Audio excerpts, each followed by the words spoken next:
నమస్కారం friends. So నేను పెట్టినటువంటి టైటిల్ ప్రకారం ఇది మన యొక్క దిగంబర్ కాంబ్లే బ్రదర్ విషయంలో ఏమంటారు, అది ఒక బీజేపీ ఒక ట్రాప్ చేసి ఒక కుట్ర చేస్తుందా, లేకపోతే ఆయన మీద వచ్చిన ఆరోపణలు ఎఫ్ఐఆర్ అవన్నీ ఏమైనా నిజమా అనేది మనము ఎందుకంటే వాస్తవాలు తెలుసుకోకుండా రెండు సైడ్స్ యొక్క వాదనలు వినకుండా ఈ మధ్య కాలంలో మీడియాలో ఏమంటారు శీల శోధన గాని, అంటే గతంలో ఏది నేరాలు గాని నేర ఆరోపణలు గాని ఏదైనా ఉంటే సో అది కోర్టులల్లో ఏది మనకి విచారణ జరిగేది. ఇప్పుడు మీడియాల, సోషల్ మీడియాల, రెగ్యులర్ మీడియాల విచారణ జరుగుతున్నాయి. అంటే వీళ్ళే తీర్పులు ఇచ్చేస్తున్నారు. మరి వీళ్ళే తీర్పులు ఇచ్చేది ఉంటే మీడియానే కోర్టు చేసే పని, జడ్జి చేసే పని చేస్తే, లేకపోతే ఆ యొక్క ఏమంటారు జ్యూరీ చేసే పని చేస్తే, ఇక మరి అసలు కోర్టులు ఎందుకు, అసలు పోలీస్ స్టేషన్లు ఎందుకు, అసలు న్యాయ వ్యవస్థలు ఎందుకు? వాళ్ళకి జీతాలు ఇచ్చి వాళ్ళకు ఒక 3 ఏళ్ళు 5 ఏళ్ళు చదువుకొని ఆ పోలీసు పని గాని, ఐపీఎస్ గాని, లేకపోతే ఆ జడ్జి కావాలంటే వాళ్ళు న్యాయవాదులు అందరూ జడ్జికి వెళ్ళలేరు. వాళ్ళకి 20-30 ఏళ్ళ అనుభవము, వాళ్ళని ఎన్నుకునుడు, దానికి ఒక పెద్ద ప్రాసెస్ ఉంటది. ఎందుకని ఎవరిని పడితే వాళ్ళని ఆడ పెట్టొచ్చు కదా జడ్జిగా, మీడియా వాళ్ళని తీసుకొని జడ్జిగా పెట్టొచ్చు కదా. ఎందుకంటే ఆధారం అవసరము, రెండు దిక్కుల ఇరుపక్షాల వాదనలు వినాలి. ఆ యొక్క ఫాల్స్ అక్యూజేషన్ అది నేరం ఆరోపించబడ్డదా, నిజంగా నేరం చేసిండా, అవన్నీ ఎప్పుడైతుంది? ఎఫ్ఐఆర్ రాసినంత మాత్రాన, ఎఫ్ఐఆర్ అంటే ఫస్ట్ ఇన్ఫర్మేషన్ రిపోర్ట్. ఎవరైనా సరే ఏమన్నా వాళ్ళకి అనిపించింది కంప్లైంట్ చేస్తే తీసుకుంటారు. అది తప్ప రైటా అనేది నెక్స్ట్ లెవెల్. ఎప్పుడైతే ఛార్జ్ షీట్ ఫైల్ చేస్తారు చూసిరా, ఆ ఛార్జ్ షీట్ ఫైల్ చేసేటప్పుడు ఇది కోర్టు దాకా, ఎఫ్ఐఆర్ చేసిన అన్ని కోర్టు దాకా పోవు. సో ఆ ఎఫ్ఐఆర్ వాళ్ళు కంప్లైంట్ తీసుకుంటారు. ఎవ్వరు అది తప్ప రైటా వాళ్ళకి తెలియదు.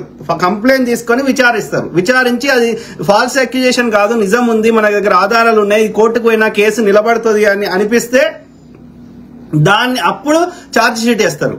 ఛార్జ్ షీట్ వేసినాక అది కోర్టులో విచారణకు అనుకూలమైన కోర్టు విచారణకు అనుకూలమైన కేసు. ఇది నిజంగా దీంట్లో ఎంతో కొంత నిజం ఉంటే ఉండవచ్చు, కానీ అది మనకు తెలియదు. కానీ నా దగ్గర ఉన్న ఆధారాలు జడ్జి ముందు పెడతా. ఇక నీ యొక్క ప్రాసిక్యూటర్ గాని, లేకపోతే ఆ యొక్క ఏది పిటిషన్ తరఫు న్యాయవాది గాని వాళ్ళ వాదన వినిపిస్తారు. ఈ యొక్క డిఫెన్స్ యొక్క అక్యూజ్డ్ గాని, లేకపోతే యొక్క నిందితుడు గాని, నిందిత పక్షాన న్యాయవాది గాని తన వాదన తను వినిపించిన తర్వాత కొన్ని కేసులలో జ్యూరీ, కొన్ని కేసులలో జడ్జి ఫైనల్ వర్డిక్ట్ ఇస్తాడు. అంతవరకు దాకా ఇది ఒక ప్రొసీజర్. ఒక దోషికి శిక్ష వేయడం ఎంత ముఖ్యమో, ఒక నిర్దోషికి శిక్ష వేయడం కూడా అంతే నేరం అనేది మనకు వాస్తవం కూడా. నేను ఎలాంటి తప్పు చేయకుండా నన్ను తీసుకొని జైల్లో పెడితే నేను ఎంత బాధపడతా? నన్ను జైల్లో పెడితే నా కుటుంబ సభ్యులకి, నా పిల్లలకి నేను అవైలబుల్ లేకపోతే దాని ఇంపాక్ట్ ఎంత? వాస్తవం కదా. కాబట్టి దోషికి శిక్ష వేయడం ఎంత ముఖ్యమో, ఇక మనల్ని అంటారు రోడ్డు మీద అది ఇట్లనే కాల్ చేయాలి, చంపేయాలి. కాదు, అట్లా ఉండదు. అది బయట వాళ్ళకి చెప్పడానికి బాగుంటది. నీ దాకా వస్తే నీ మీద ఎవడో ఫాల్స్ అక్యూజేషన్ చేసి నీకు శిక్ష వేసిండు అనుకో, దానివల్ల నీకెంత ఇంపాక్ట్ అవుతుంది, నీ లైఫ్ ఎంత పోతుంది, నీ మీద ఆధారపడ్డ నీ పిల్లలు కావచ్చు, నీ భార్య కావచ్చు, నీ కుటుంబ సభ్యులు కావచ్చు, ఎంతమందికి నీకు నెగిటివ్ ఇంపాక్ట్ అవుతుంది. అందుకే కోర్టు కేసులు మెల్లగా జరుగుతాయి. ఇరుపక్షాల వాదనలు వినడం జరుగుతుంది. కొన్ని సివిల్ కేసులు అయితే మీరంతటి మీరు బయట సెటిల్ చేసుకోమని చెప్తారు. ఎందుకంటే ఆ యొక్క ఏది ఒక అడల్ట్ గా, ఒక ఎదిగిన వ్యక్తిగా, కొంచెం ఇండిపెండెంట్ గా ఆలోచించే వ్యక్తిగా నీ సమస్యను నువ్వు ఒక సామరస్యంగా పరిష్కరించుకోవడానికి అవకాశం ఉంటది. ఇవన్నీ కాదు అంటే అప్పుడు జడ్జి తీర్పిస్తాడు. వెయిట్ చేయాలి. నీ జడ్జి ముందట, నీ యొక్క జ్యూరీ ముందట నీ వాదనని నీకు ఆ లీగల్ టర్మ్స్ తెలియకపోతే నీ తరఫున న్యాయవాది నీ తరఫున చెప్తాడు. This is the procedure. So let them do their job. ఒకవేళ దిగంబర్ కాంబ్లే గారు అతను ఆరోపించినట్టు నిజంగా అట్లా చేస్తే శిక్ష పడని. మేము న్యాయాన్ని, we are not obstructing the justice కదా. మేము న్యాయానికి అతనికి ఆ అమ్మాయికి విషయంలో న్యాయం చేయడానికి ఎవరు అడ్డుపడతలేం కదా. But why you are doing the trials in the media? మీరెందుకు చేస్తున్నారు? కోమలి అంబేద్కర్ అని పెట్టుకున్న సూర్యాపేటకు చెందినటువంటి మాల సామాజిక వర్గం చెందిన కోమలి అంబేద్కర్ అన్ని పైన రాసే కథ వేరు ఉంటది, కిందనేమో అన్ని బూతు బొమ్మలు, ఆడపిల్ల ఉండి అన్ని బూతు బొమ్మలు అన్ని షేర్ చేసే కోమలి అంబేద్కర్ గారు కావచ్చు, సూర్యాపేట వాసి అయిన కోమలి అంబేద్కర్ గారు కావచ్చు, లేకపోతే ఈ యొక్క అరుణా గోగులమంద అనే ఆమె కూడా మాల సామాజిక వర్గం చెందిన ఆమె, ఓకే, ఒక ఒంటరి స్త్రీ అయిన అరుణా గోగులమంద సామాజిక కార్యకర్త అని చెప్పుకునే ఆమె కావచ్చు, లేకపోతే ఆమె కులం నాకు తెలియదు కానీ N9 మీడియాలో పనిచేస్తున్న విప్లవశ్రీ గారు కావచ్చు, N9 మీడియాలో పనిచేస్తున్న రాకేష్ జర్నలిస్ట్ గారు కావచ్చు, ఇంకెవరైనా కావచ్చు. Okay, why you are taking the sides? FIR రాసినంత మాత్రాన, ఫోక్సో అని రాసినంత మాత్రాన జడ్జి తీర్పు ఇచ్చిండా? Until the judge says he gives his verdict that he is a criminal అనేంత వరకు ఆయన నిందితుడు కాదు. ఎస్, విచారణలో భాగంగా, ఓకే, విచారణలో భాగంగా వీళ్ళు బయట ఉంటే, ఓకే, విచారణకి ఏమంటారు, ఆధారాలు తారుమారు చేస్తారు, మా విచారణని సరిగ్గా కొనసాగించే అవకాశం లేదు అన్న సందర్భాల్లో రిమాండ్ లో పెడతారు. రిమాండ్ లో అంటే ఆడ పోలీస్ స్టేషన్ లో గానీ, అక్కడ ఎక్కడైతే డిటెన్షన్ సెంటర్ లో గానీ ఒక టెంపరీగా పెడతారు. జైలు శిక్ష వేయడం వేరు. జైలు శిక్ష అంటే ఆ తీర్పు వచ్చినాక 3 ఏళ్ళలో 5 ఏళ్ళలో జీవిత ఖైదు అట్లా పెట్టినప్పుడు వాళ్ళకి హ్యుమానిటీ గ్రౌండ్స్ మీద వాళ్ళకి ఫెసిలిటీస్, వాళ్ళకి ఒక బేసిక్ ఏవైతే రైట్స్ ఉంటాయో అవన్నీ ఇస్తారు, అక్కడ పని కల్పిస్తారు, అక్కడ డిఫరెంట్ ఉంటుంది వాతావరణం. అది ఎప్పుడు విచారణ జరిగి ఫైనల్ వర్డిక్ట్ వచ్చినాక, ఆ వర్డిక్ట్ కూడా ఈ లోకల్ కోర్టులను హైకోర్టులను నచ్చకపోతే అతను పై కోర్టుకి అప్పీల్ చేసుకోవచ్చు. సో కాబట్టి దీనికి ఒక ప్రొసీజర్ ఉంది. సో ఇక్కడ ఏంది, ఎఫ్ఐఆర్ మాత్రమే ఫైల్ చేశారు. చూడండి మిత్రులారా, ఎఫ్ఐఆర్ లో ఏమని ఉంది, ఎప్పుడు ఈ ఇన్సిడెంట్ జరిగింది ఆ ఎఫ్ఐఆర్ లో రాసింది చెప్తున్నా. ఏప్రిల్లో జరిగింది ఇన్సిడెంట్. ఓకే, 11 గంటలకని రాసిరు. 11 అంటే పొద్దుగాలన రాత్రి తెలియదు. 17 ఏళ్ల అమ్మాయి అని రాసిరు. ఓకే, సో ఈమె ఏది ఒక 17 ఏళ్ల అమ్మాయి ఏప్రిల్లో జరిగితే సెప్టెంబర్లో కేసు పెట్టారు రాత్రి 10:30కి 11కి. ఓకే, సెప్టెంబర్ మొన్న 24th రోజు. సో ఈ 5 నెలలు ఏం గడివి కింద ఈ ఆమె గాని వాళ్ళ నాయన గాని ఏదైనా నేరం జరిగితే with in 15 days or maximum 1 month లోపల అది కేసు పెట్టకపోతే, ఓకే, వాళ్ళు వాళ్ళు ఆ యొక్క ఒక నిజమైనా గాని అది ఆ జరిగిన దాన్ని వాళ్ళు అంగీకరించినట్టు లెక్క. అన్లెస్ ఎవరైనా నేను కట్టేసి ఒక అడవిలో పెట్టేసి నీకు కేసు పెట్టడానికి అవకాశం లేకుండా చేస్తుంది తప్ప, ఓకే, నేను ఎక్కడనో నిర్బంధించి నువ్వు కేసు పెట్టడానికి నీకు అవకాశం లేకుండా చేస్తుంది తప్ప విత్ ఇన్ 30 days లోపల నీవు కేసు పెట్టలేదు అంటే నువ్వు దాన్ని అంగీకరించినవు, లేదా అది జరగకున్నా గానీ కావాలని ఒక ఫాల్స్ గా అది నీ స్వార్థం కోసం వాడుకునే ప్రయత్నం చేస్తున్నావని అర్థమవుతుంది.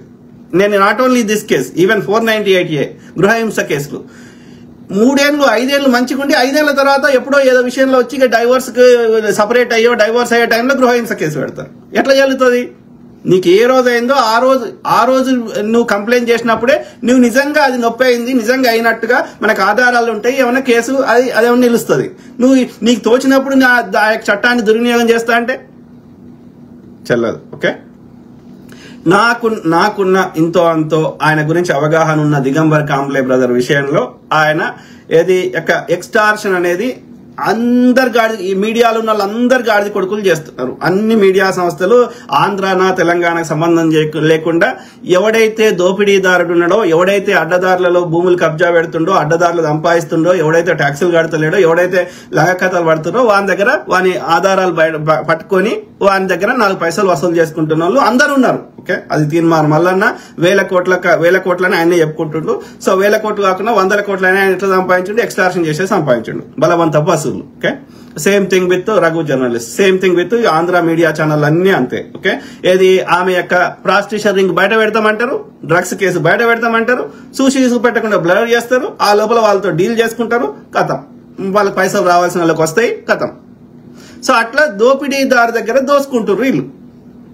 సో అందులో N9 మీడియానో ఒక తీన్మార్ మల్లన్ననో ఇంకోడో ఎక్సెప్షన్ కాదు.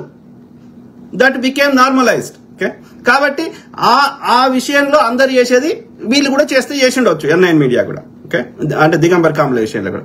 అదర్ దాన్ దట్ ఆయనకు భార్య ఉన్నది, పిల్లలు ఉన్నారు, ఆయన హార్డ్ కోర్ బుద్ధిస్ట్ ఐడియాలజీ ఉన్న వ్యక్తి.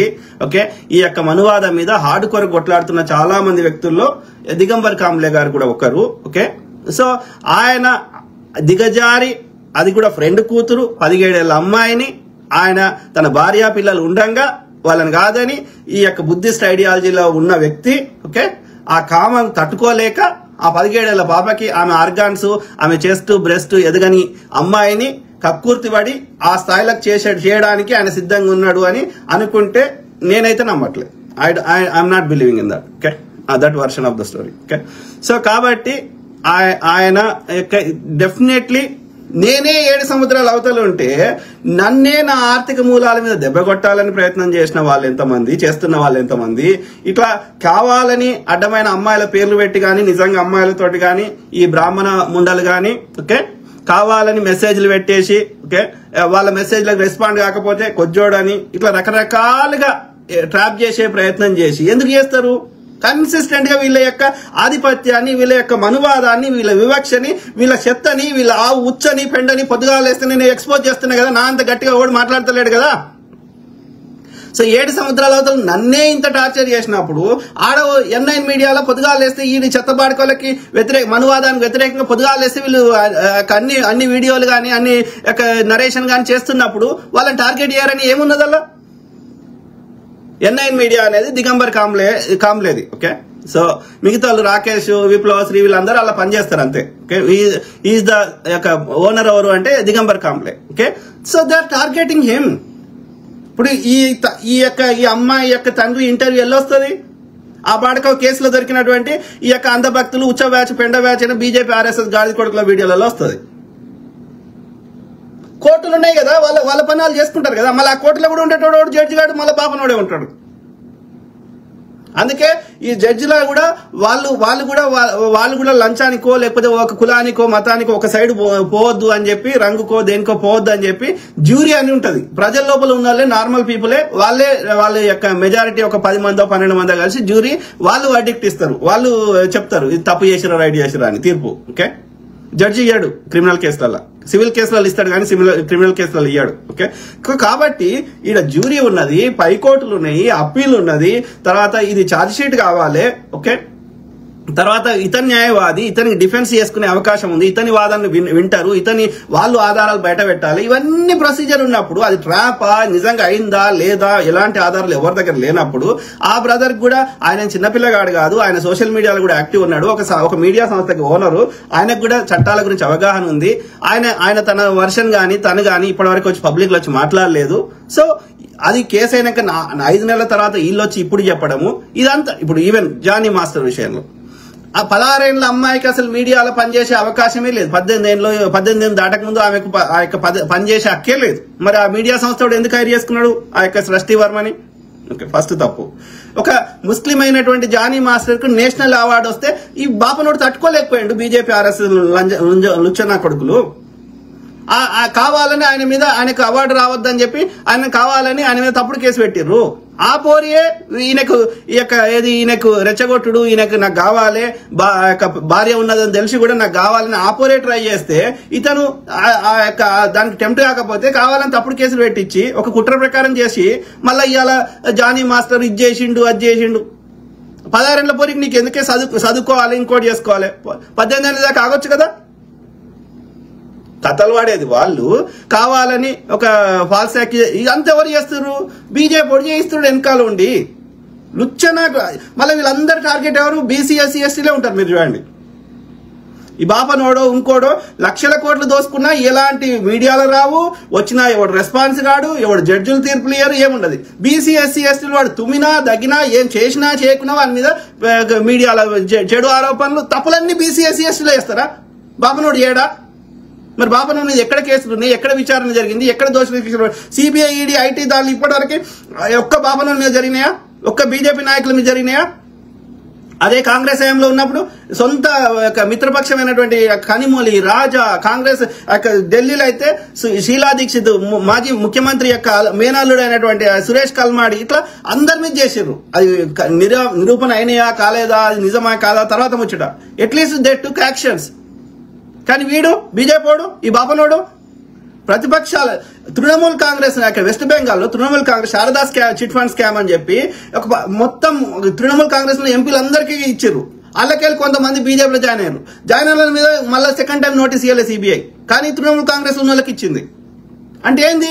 You are abusing your power. సిబిఐని, ఈడీని, కోర్టులని, అన్ని వ్యవస్థలని, ఎలక్షన్ కమిషన్ ని నీ యొక్క బీజేపీ అనుబంధ సంస్థలు లెక్క నువ్వు చెప్తున్నటువంటి పైసలు వసూలు చేయడానికి, లేకపోతే నువ్వు చెప్తున్నట్టు చేసుకోవడానికి, అక్కడ నీ అధికారం తెచ్చుకోవడానికి, దోసుకోవడానికి నువ్వు వాడుకుంటున్నావు. బీజేపీ అనుబంధ సంస్థ లెక్క పనిచేపిస్తున్నావు. వాటిని ఇండిపెండెంట్ పనిచేయనిస్తలేవు.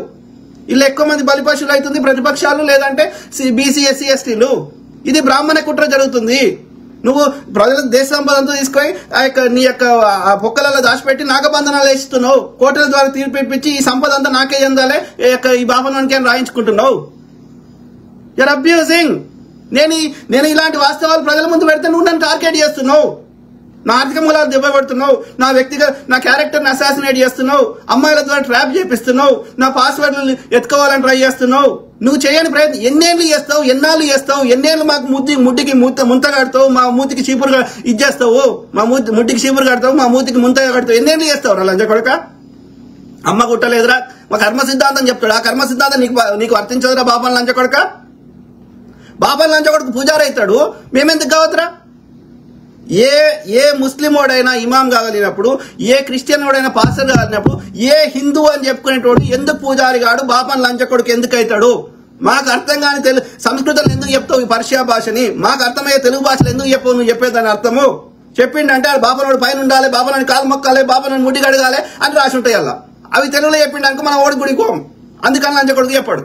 మా కాళ్ళు మొక్కలు లంచకొడుకు, బాపన్ లంచకొడుక. నేను నీ కాలు ఎందుకు మొక్కాలరా? చిన్న పోరాడైన కాలు కూడా నేను వానికంటే డబుల్ ఏజ్ ఉన్నాను కూడా మొక్కాలి. ఏం వాడు రాసుకున్న పుస్తకమే తప్పు రాసుకున్నాడు రా అయ్యా. వాడు పైన ఉండడానికి ఎన్ని నీచమైన పనులైనా చేస్తాడు. ఆవు దేవత అంటాడు. ఆవు దేవతగా మొక్కే దేశంలో, ప్రపంచంలో రెండవ బీఫ్ ఎక్స్పోర్ట్ చేస్తున్న దేశము, పింక్ రెవల్యూషన్ అని ఒక ప్రధానమంత్రి ముండకొడుకు చెప్పే దేశము. ఇలా పింక్ బీఫ్ ఎక్స్పోర్ట్ లో ప్రపంచంలో బ్రెజిల్ తర్వాత రెండో అతిపెద్ద ఎక్స్పోర్ట్ దేశం. ఈ దేశంలో ఆవు దేవత. కానీ ఆవు దేవత మళ్ళా ఆ బీఫ్ ఎక్స్పోర్ట్ కంపెనీలని ఏ లంచ కొడుకు? ఈ ఆర్య బనియాల లంచ కొడుకులే, లేకపోతే ఆర్య బాపన్ లంచ కొడుకులే. అంటే నీతులు, నియమాలు యొక్క ఈ చట్టాలు అన్ని మనని కంట్రోల్, బీసీ, ఎస్సీ, ఎస్టీలను, శూద్రులను కంట్రోల్ చేయడానికి తప్ప ఆ లంచ కొడుకు యొక్క ఏది దోసుకోవడానికి, ఒక పద్ధతి లేకుండా ప్రవర్తించడానికి వాడు అబ్యూజ్ అనాదిగా చేస్తూనే ఉన్నాడు. బనియా ఆర్య ఈ దేశపోటే కాదు, వాడు ఈ దేశానికి వచ్చి వాడు వచ్చేటప్పుడు వాళ్ళ యొక్క స్త్రీలను తీసుకురాకుండా స్త్రీలతో సహా వాడు శూద్రులు అని చెప్పిండు లంచ కొడుకు. ఎందుకని? నల్లతోలు ఉంది కాబట్టి, ఎండకు ఉంటాం కాబట్టి, శ్రమణ పరంపరలో ఉన్నాం కాబట్టి, కష్టపడతాం కాబట్టి, మాకు యజ్ఞాలు తెలియదు, యాగాలు తెలియదు, బలులు తెలియదు. ఇదంతా వానిసత్తా, మానసత్తా కాదు ఇది. ఇక్కడ శ్రమణ పరంపర, ఈ సృష్టి ఎట్లా నడుస్తుంది? శ్రమణ పరంపర అంటే అది ఏం లేదు, శ్రమనే నమ్ముకున్నాము. అర్థమైందా? ఇక్కడ మూలవాసులము యొక్క ధ్యానం చేసి ఈ సృష్టి ఎట్లా నడుస్తుందని అర్థం చేసుకునే ప్రయత్నం చేసినాము. ఇక్కడ ఉన్న మూలవాసుల యొక్క నాలెడ్జ్ ని అన్నిటిని తీసుకుపోయి నువ్వు నీ యొక్క సనాతన చెత్త పెడతా అంటే, నువ్వు ఈ దేశమడే కాదు, యజ్ఞాలు యాగాలు ఇక్కడ లేవు, అగ్ని మొక్కే కల్చర్ లేదు. ఆఫ్రికాలో ఒక్క తెల్లోడు లేనప్పుడు భారతదేశంలో తెల్లతోలు ఉన్నాడు. ఎడికలు వచ్చిండ్రా? అక్కడి నుంచి వచ్చిండు, వేరే దేశాల నుంచి, చలి దేశం నుంచి వచ్చిండాడు. మళ్ళీ వాడు నేను మూలవాసి అంటే మేమేం చెప్పాలి? అదే ఈ దొంగనా కొడుకులు, లుచ్చనా కొడుకులు, లఫంగినా కొడుకులు సో ఇట్లా చేస్తున్నారు. కాబట్టి అందుకే అంటున్నా, బాపనోనంత గలీజ్ నా కొడుకు భూమి మీద లేడు. ఇంకా వాళ్ళ దాంట్లో ఇక కొంతమంది ఏడి నా కొడుకులు బీసీ, ఎస్సీ, ఎస్టీలలో తెలవని బాడుకోవాలో, లేకపోతే వీనికి చిల్లరిస్తే అమ్ముడు పోయి బాడుకోవాలో వాని సంఖ నాకుతున్నారు. బాపనోని సంఖ సిగ్గుచరం ఉండాలి కదరా. నువ్వు ఓడైతే ఊరికి దూరం పెట్టమన్నాడు, వానికే తీసుకొని ఓటేయమంటే లంచ కొడుక నువ్వు ఏమర్థం రా? మందకృష్ణ మాదిగా అంటే నీకు వాడిచ్చే చిల్లర కోసం నా యొక్క మాదిగ జాతి యొక్క తీసుకొని వాని దగ్గర పెడతారు. మళ్ళీ వాడు ఏం చేస్తాడు? వాడి దగ్గర వస్తే మళ్ళీ తీసుకోతాడు, నాకు ఊరికి దూరం పెడతాడు కదా, మళ్ళీ నాకు మూతికి ముంత కడతాడు కదా, నాకు చెప్పులు కుట్టిస్తాడు కదా, రోడ్లు ఉడిపిస్తాడు కదా, నా వాని సండాస్ ఎత్తిపిస్తాడు కదా. అందుకోసం మరా లంచ కొడుక నువ్వు ఎంఆర్పిఎస్ అని పెట్టుకున్నది? నీకోసము కులం పేరు మీద దూషించొద్దు అని చెప్పి ఎస్సీ ఎస్సీ అట్రాస్ చట్టం తెచ్చినోడేమో చెడ్డోడు అంటే ఈ బాడుకోకి. నీకు ఊరికి దూరం పెట్టినాడే వాడు మంచోడంట. నీ చిల్లర కోసం జాతికి ద్రోహం చేస్తావరా వేసినా కొడుక? ఆర్ కృష్ణయ్య చట్టసభలో బీసీ రిజర్వేషన్ పెట్టమంటే, అప్పుడు మండల్ కమిషన్ కింద బీసీలకు కావాలంటే వాడు రథయాత్రని స్టార్ట్ చేసాడు రాముని పేరు చెప్పి. ఇప్పుడు కావాలంటే మీరు రిజర్వేషన్ అది ఎత్తేయాలి, లేకపోతే 35 సీట్లు వచ్చిన 35 మార్కులు వచ్చిన వాడిని తీసుకొని ఆడ కూర్చుండి పెడుతున్నాం అని ఎగతాళి చేస్తున్నారు. అయినా సరే ఆర్ కృష్ణయ్య చెత్త నా కొడుకు వన్ సంఖ్య నాకుతున్నాడు బీజేపీకి. మీ చిల్లర కోసం, బట్ మీ మైండ్ సెట్ బానిస మెంటాలిటీ ఉండి మీ చిల్లర కోసం అమ్ముడు పోతే ఇక ఎప్పుడురా ఆత్మగౌరవం వచ్చేది, ఎప్పుడురా రాజ్యాధికారం వచ్చేది? రాజ్యాధికారం కూడా అవసరం లేదు, మా వాటా మాకు ఇస్తే చాలు. మేము ఎవరి మీద డామినేషన్ చేయాల్సిన అవసరం లేదు. మా జనాభా ఎంత ఉందో మా జనాభా తగ్గట్టుగా మా చట్టసభల్లో మాకు ప్రాతినిధ్యం ఇస్తే విద్యలో అన్నిట్లలో మా వాటా మాకు ఇస్తే చాలు. మాకు ఎవరి మీద అధికారం చేయాల్సిన అవసరం లేదు. ఎవడు రాజ్యం వెళ్ళాలన్నది ప్రజలు నిర్ణయిస్తారు. ఎవరికి లీడర్షిప్ క్వాలిటీస్ ఉన్నాయి, ఎవరికి టాలెంట్ ఉందో వానికి. మా వాటా మాకు ఈసారి ఇప్పుడు తెలంగాణలో 50 మంది మహిళలు 50% మహిళలకు ఇవ్వండి, అట్లీస్ట్ ఒక 30 to 40 అరౌండ్ 40% బీసీలకు ఇవ్వండి. మా జనాభా తగ్గట్టు మాకు ఇవ్వండి అంతే. మేమేమి మీ మీద రాజ్యం వెళ్ళాలి, మేమే ఒక కులపోటు ముఖ్యమంత్రి అయినంత మాత్రాన ఆ కులం మొత్తం దేశ సంపద అంతా తీసుకొని కులం దాచిపెడుతుంది ఇస్తా అంటే తంతం పట్టుకొని. కాబట్టి ఎవడు ప్రధానమంత్రి కావాలి, ఎవరు ముఖ్యమంత్రి కావాలనేది ప్రజలు నిర్ణయిస్తారు, లేదంటే గెలిచిన వాళ్ళు నిర్ణయిస్తారు. మాకు రాజ్యాధికారం అవసరం లేదు, మా వాటా మాకు ఇస్తే చాలు అంతే. సో ఆ క్రమంలో ఇక్కడ ఈ కేసులో అది ఎంతవరకు నిజమో మనకు తెలియదు. 17 ఏళ్ల అమ్మాయిని, ఒక మైనర్ అమ్మాయిని, ఒక 50 ఏళ్ళలో ఇంకెక్కువ ఉన్నాడు ఆయన ఏజ్, నాకు కరెక్ట్ తెలియదు. సో ఒక భార్య ఉంది, ఆయనకు ఒక ఎదిగిన పిల్లలు ఉన్నారు, ఒక మీడియా సంస్థకు ఓనర్ గా ఉన్న వ్యక్తి, సోషల్ మీడియా ఇన్ఫ్లుయెన్స్, సమాజంలో ఇన్ఫ్లుయెన్స్ చేయగలిగిన వ్యక్తి, ప్రాపర్ బుద్ధిస్ట్ ఐడియాలజీ ఉన్న వ్యక్తి. సో ఆయన దగ్గరికి నీ 17 ఏళ్ల మైనర్ అమ్మాయిని ఒంటరిగా ఎందుకు పంపించినవరో లంబడి కొడక, నా బిడ్డను అయితే నేను పంపిస్తానా? మైనర్ కాదు, అడల్ట్ అయినా పంపియా. ఇంకో మొగం దగ్గరికి ఒంటరికి ఉన్నప్పుడు నేను పంపియా. నేనన్నా పోతా, నా భార్యనో నా యొక్క పని మనిషి ఎవరినో ఒక మూడో వ్యక్తిని పంపించకుండా నేను పంపియాను ఒక మొగం దగ్గరికి నా యొక్క స్త్రీని. ఎక్కడికి పంపిస్తా? రెస్టారెంట్, మాలో, ఒక మీడియా సంస్థలో, పబ్లిక్ ప్లేస్ లో అయితే వేరే లెక్క. ప్రైవేట్ రూమ్లకి నేను ఎందుకు పంపిస్తారా? వాని ఇంటికి కానీ వాని ఆఫీస్ లో అన్ని డోర్లు క్లోజ్ చేసిన దగ్గర నేను పంపిస్తా? మాల్ ఉంది, ఆడ మాల్లో ఓపెన్ ఉన్నది, రెస్టారెంట్ ఓపెన్ ఉన్నది, ఎనీ పబ్లిక్ ప్లేస్. ఎందుకంటే 4 వ్యక్తులు చూసే అవకాశం ఉంటుంది కాబట్టి, అక్కడ ఇష్టం ఉన్నట్టు చేస్తే పోలీసు వాళ్ళని కాల్ చేయొచ్చు కాబట్టి, లేకపోతే 4 వచ్చి తన్నొచ్చు కాబట్టి పబ్లిక్ ప్లేస్ లకు పంపిస్తా. ఒకవేళ కలవాలి, ఏదైనా వర్క్ రిలేటెడ్ ఏదైనా ఉంది అంటే. ప్రైవేట్ రూమ్లకి ఎందుకు పంపిస్తా నేను? అది ఆఫీస్ అయినా ఇల్లు అయినా ఒంటరిగా. అందుకే అంటున్నా, మనకు తెలియనప్పుడు రెండు పక్షాల వాదనలు వినకుండా కోర్టులు, జడ్జిలు, న్యాయవాదులు, ఛార్జ్ షీట్లు ఇవన్నీ లేకుండా మనమే మీడియాలో వచ్చేసి ఒక సైడ్ తీసుకొని ఒక తప్పు ఒక రైట్ అని చెప్పే హక్కు మనకి ఎవడిచ్చిండు నీకు? రాకేష్ జర్నలిస్ట్ కి ఓడికిచ్చిండు, ఎవడిచ్చిండు?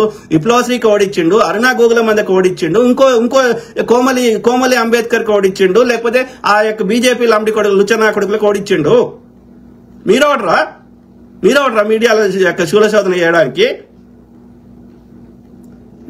Listen to both. ఇప్పుడు మీకు కూడా ట్రయల్ చేయాలంటే, మీకు కూడా విచారణ అట్లా చేయాలంటే పుట్ బోత్ సైడ్స్ వర్షన్స్. ఒక సైడ్ వర్షన్ చెప్పకండి, అమ్మాయి వర్షన్ చెప్పకండి. కాంప్లే బ్రదర్ ఏం మాట్లాడండి అది కూడా పెట్టండి పబ్లిక్ లో, ఆయన కూడా ఇంటర్వ్యూలు చేయండి. అప్పుడు ఏమైనా మేక్ సెన్స్. బోత్ వర్షన్స్ విన్నాక అప్పుడు నీ ఇష్టం ఉంది, అప్పుడు నువ్వు చెప్పుకో. ఒక సైడ్ వర్షన్ నేను ఎట్లా చెప్తారా? అమ్మాయి కాబట్టి వన్ సైడ్ తీసుకుంటే ఎట్లా కలుస్తుందిరా? అమ్మాయిలో కూడా మంచోళ్ళు ఉన్నారు, చెడ్డోళ్ళు ఉన్నారు, అబ్బాయిలో కూడా మంచోళ్ళు ఉన్నారు, చెడ్డోళ్ళు ఉన్నారు. వీ కెన్ నాట్ జనరలైజ్ కదా. ఎస్, ఆయనని టార్గెట్ చేస్తుండొచ్చు బాపన్ లంజ కొడుకులు. We don't no. నన్నే చేయగలిగినప్పుడు ఎవరినైనా చేయగలుగుతారు వాళ్ళు.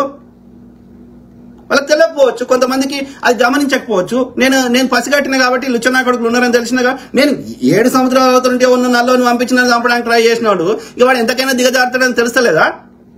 మన చుట్టూన్న రాష్ట్రాలు, ఈడ కర్ణాటక, ఈ మహబూబ్నగర్ దాటితే అటు ఆదిలాబాదు, అటు నిజామాబాద్ దాటితే మహారాష్ట్ర, ఈ పక్కకున్న ఆంధ్రప్రదేశ్ సంఖ నాకుతున్నారు బీజేపీకి. పొద్దుగాలేస్తే ఆ మనువాళ్ళు దోపిడీదారులు అందరూ బీజేపీ సంఖ నాకుతున్నారు. ఈటీవీ లంజ కొడుకు వాడేదో షోలు చేసుకుంటుండు, వాడేదో శ్రీదేవి డ్రామా కంపెనీ, జబర్దస్త్, ఇంకేదో పండుగలకి ఈవెంట్లు ఏదో చేసుకుంటుండు. ఆ లాస్ట్కి ఏం పెడతాడు? కథప్ అని ఏదో రాహుల్ గాంధీ ఏదో మాట్లాడింది కథప్ అని అంటే రాహుల్ గాంధీ మీద, కాంగ్రెస్ మీద చెడ్డ పేరు రావాలి. నేనేమన్నాడు రా లంజ కొడుక? నిన్నేమన్నాడు ఈటీవోడా? నువ్వేదో ప్రోగ్రామ్ చేసుకుంటే చేసుకో, నీకెందుకు రాజకీయాలతో నీకేం పని? సింపుల్ కదా. అంటే ప్రజల లోపల ఒక నెగిటివిటీ, మోడీని పైకి లేపేది చూపెడతారు. నిన్న బతుకమ్మది పూల పండుగ అని ఏదో ఈవెంట్ వచ్చింది ఈటీవీలో.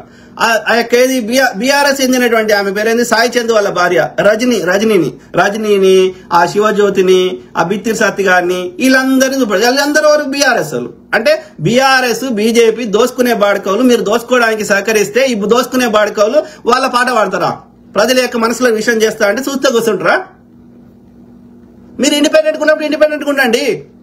ప్రజలు నిర్ణయిస్తారు. ప్రజలు ఎవడేం చేస్తుండు, కాంగ్రెస్ వాడు ఏం చేస్తుండు, బీజేపీ వాడు ఏం చేస్తుండు, బీఆర్ఎస్ ఏం చేస్తుండు, వాళ్ళ యొక్క బతుకులు ఎట్లా మారుస్తున్నారు ప్రజలు నిర్ణయిస్తారు. వాళ్ళకి తెలియలేదా?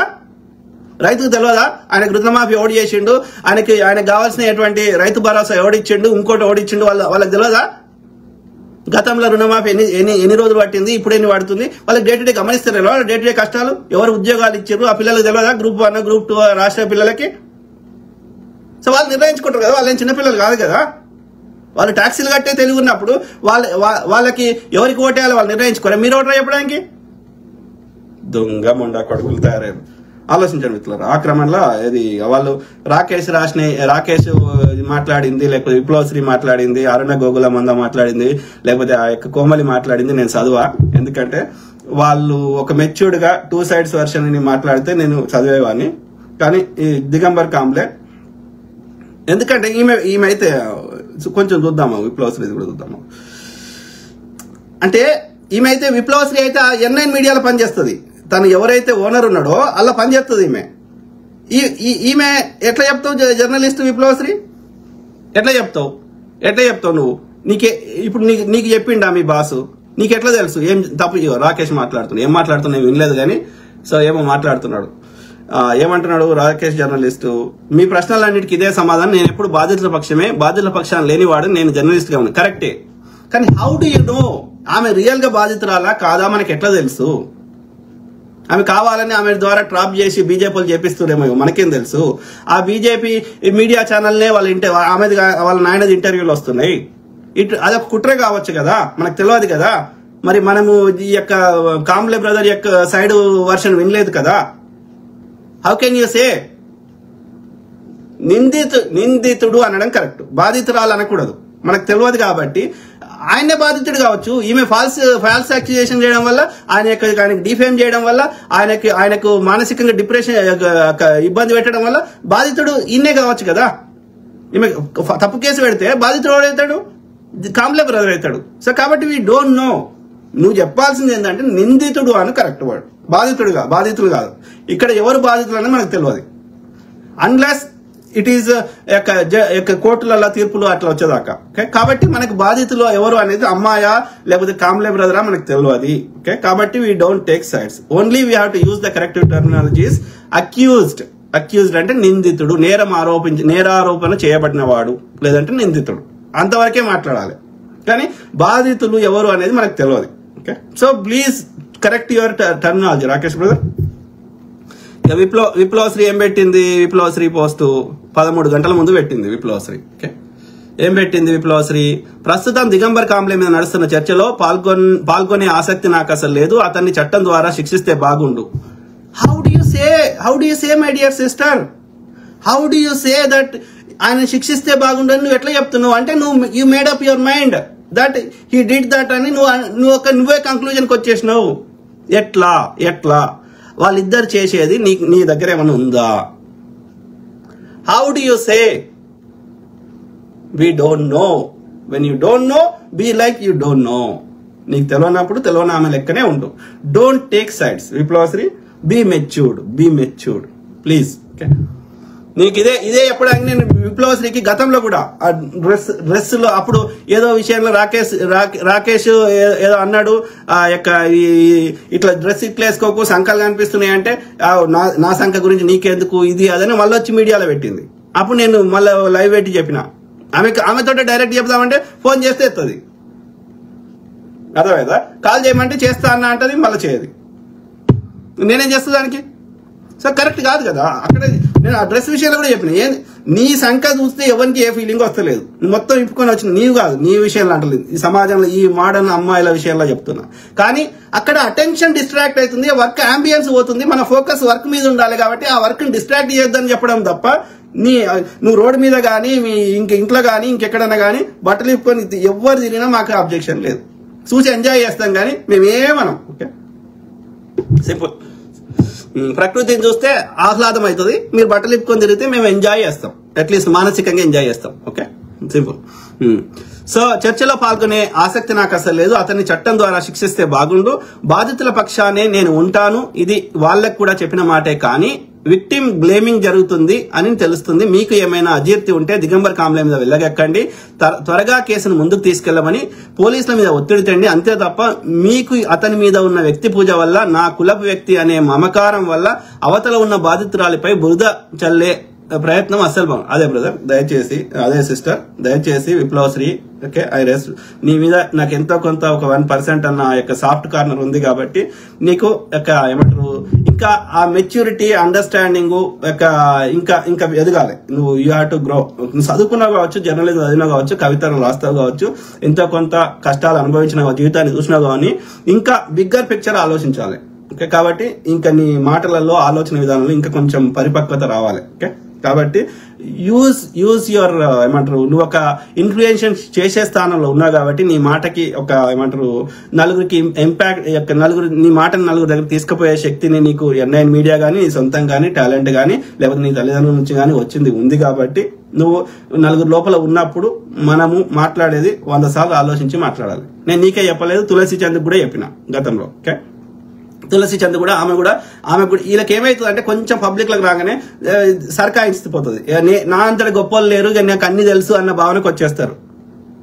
నో, ఈ తులసి చంద్ కూడా చాలా విషయాల్లో బీజేపీ తప్పులు డేటాతో ఎక్స్పోజ్ చేసే విషయంలో నాకు నచ్చుతుంది ఆమె.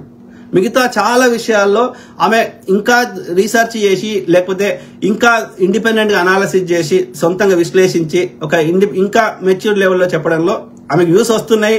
ముఖ్యంగా ఆంధ్రాలో ఎక్కువ వస్తున్నాయి. But that does not mean ఆమె చెప్తున్నాయని కరెక్ట్ అని కాదు. Okay, she has to even ఆమె కూడా ఇంకా కొంచెం ఎదగాలి. ఓకే, అర్థమైందా? ఇంకా కొంతవరకు ఆమె మహువా మీడియా వనజ గారు కొంచెం సీనియర్ జర్నలిస్ట్, ఆమె చాలా విషయాల్లో కొన్ని విషయాల్లో ఆమె యొక్క ఎక్స్ట్రీమ్ లెఫ్ట్ భావజాలం వల్ల కొంత ఉండొచ్చు కానీ 90% అయితే ఆమె కొంచెం మంచిగా, అంటే రియాలిటీ దగ్గరికి చెప్పినట్టు అనిపిస్తుంది. ఎవరు మన యొక్క ఈమె పేరు వనజ గారు. Okay, Mahua media. ఇక ఆంధ్ర ఛానల్ అయితే దొంగ ఛానల్ అన్ని పైసలే. ఇంకో ఈయనది కూడా చూసిన, ఈయనది కూడా మంచిగా అనిపించింది. కేవీఆర్ అని పెట్టుకున్నాడు ఆయన, జర్నలిస్ట్ అంట, యూట్యూబ్ ఛానల్ ఉంది, ఏదో నిన్న మొన్న చూసిన. కానీ చాలా అంటే 100% నేను యాక్సెప్ట్ చేయకుండా చాలా విషయాల్లో మంచిగా చెప్తున్నాడు ఆయన కేవీఆర్. ఓకే, వెంకటరామరెడ్డి ఏదో కేవీఆర్ అని పెట్టుకున్నాడు ఆయన, జర్నలిస్ట్ అంట. కొంచెం మంచిగా అనిపించింది ఆయనది కూడా. అంతే తప్ప మీకు అతను ఓకే మొదటి రోజు నుంచి చూస్తున్న అక్యూజ్ దిగంబర్ టచ్ లోకి రావడం లేదు, అతని వర్షన్ చెప్పడం లేదు. సరే, అది అతని విఘ్నతకి వదిలేస్తున్నా, ఎంతైనా మేధావి కదా. ఆయన ఏదో మెసేజ్ పెట్టిండు, ఆయన నెక్స్ట్ ఇది అయినాక ఈమె చదివినాక చదువుతా. ఓకే, ఆయన ఏదో మెసేజ్ పెట్టిండు, కాకపోతే ఆయన ఫ్రెండ్స్ కి మాత్రమే ఉంది, మొత్తం లేదు. సో అది ఏం రాసిండో తర్వాత చదువుతా. సో కాకపోతే ఆ బ్రదర్ కి నేను వాళ్ళకి తెలిసిన వాళ్ళకి చెప్తున్నా, అట్లనే బ్రదర్ కూడా డైరెక్ట్ రిక్వెస్ట్ చేస్తున్నా, మీరు ఒకవేళ మీరు ఏదైతే అది తప్ప రైటా అనేది మీ వర్షన్ మీరు చెప్పండి. లేకపోతే ప్రజలు ఆ ఎదుటి వాళ్ళు చెప్పిందే నిజం అనుకునే అవకాశాలు ఎక్కువనే కాబట్టి దిగంబర్ కాంబ్లే బ్రదర్, మీ వర్షన్ మీరు కానీ, మీ తరఫున న్యాయవాది కానీ ప్రజలకి ఒక క్లారిటీ ఇవ్వండి. Simple. I'm not taking sides. నాకు తెలియదు, కోర్టులు పోలీసులు వాళ్ళ పని వాళ్ళు చేయని అని చెప్తున్నా.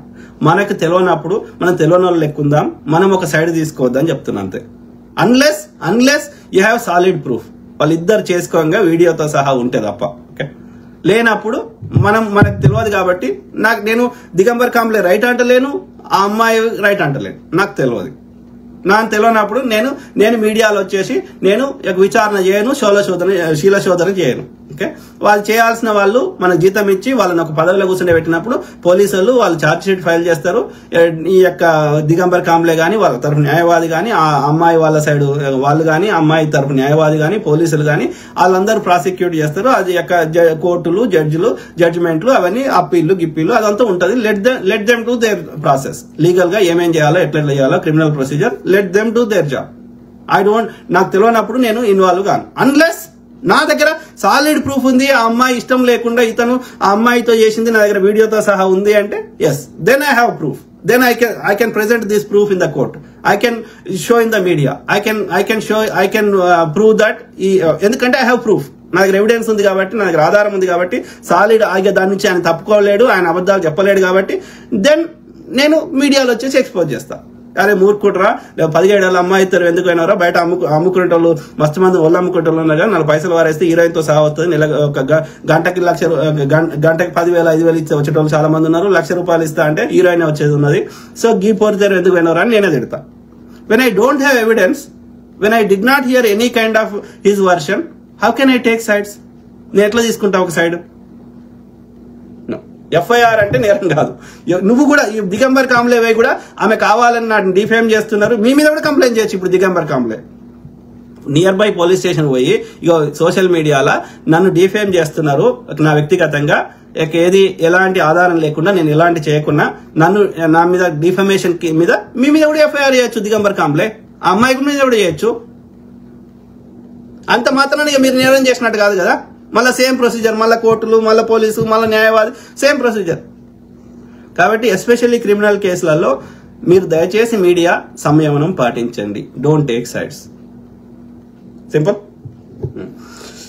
సో మొదటి రోజు నుంచి చూస్తున్న అక్యూజ్డ్ దిగంబర్ చెప్పిన నువ్వు అతని వర్షన్ వినకుండా మాట్లాడడం కరెక్ట్ కాదు, అది ఇది అని చెప్పి ఈ పోస్ట్ డిలీట్ చేయమని నా మీద ఎవరైనా ఒత్తిడి తెస్తే అస్సలు బాగుండదు. ఎందుకంటే అతన్ని బయటకు వచ్చి మాట్లాడకుండా ఎవరు ఆపలేదు.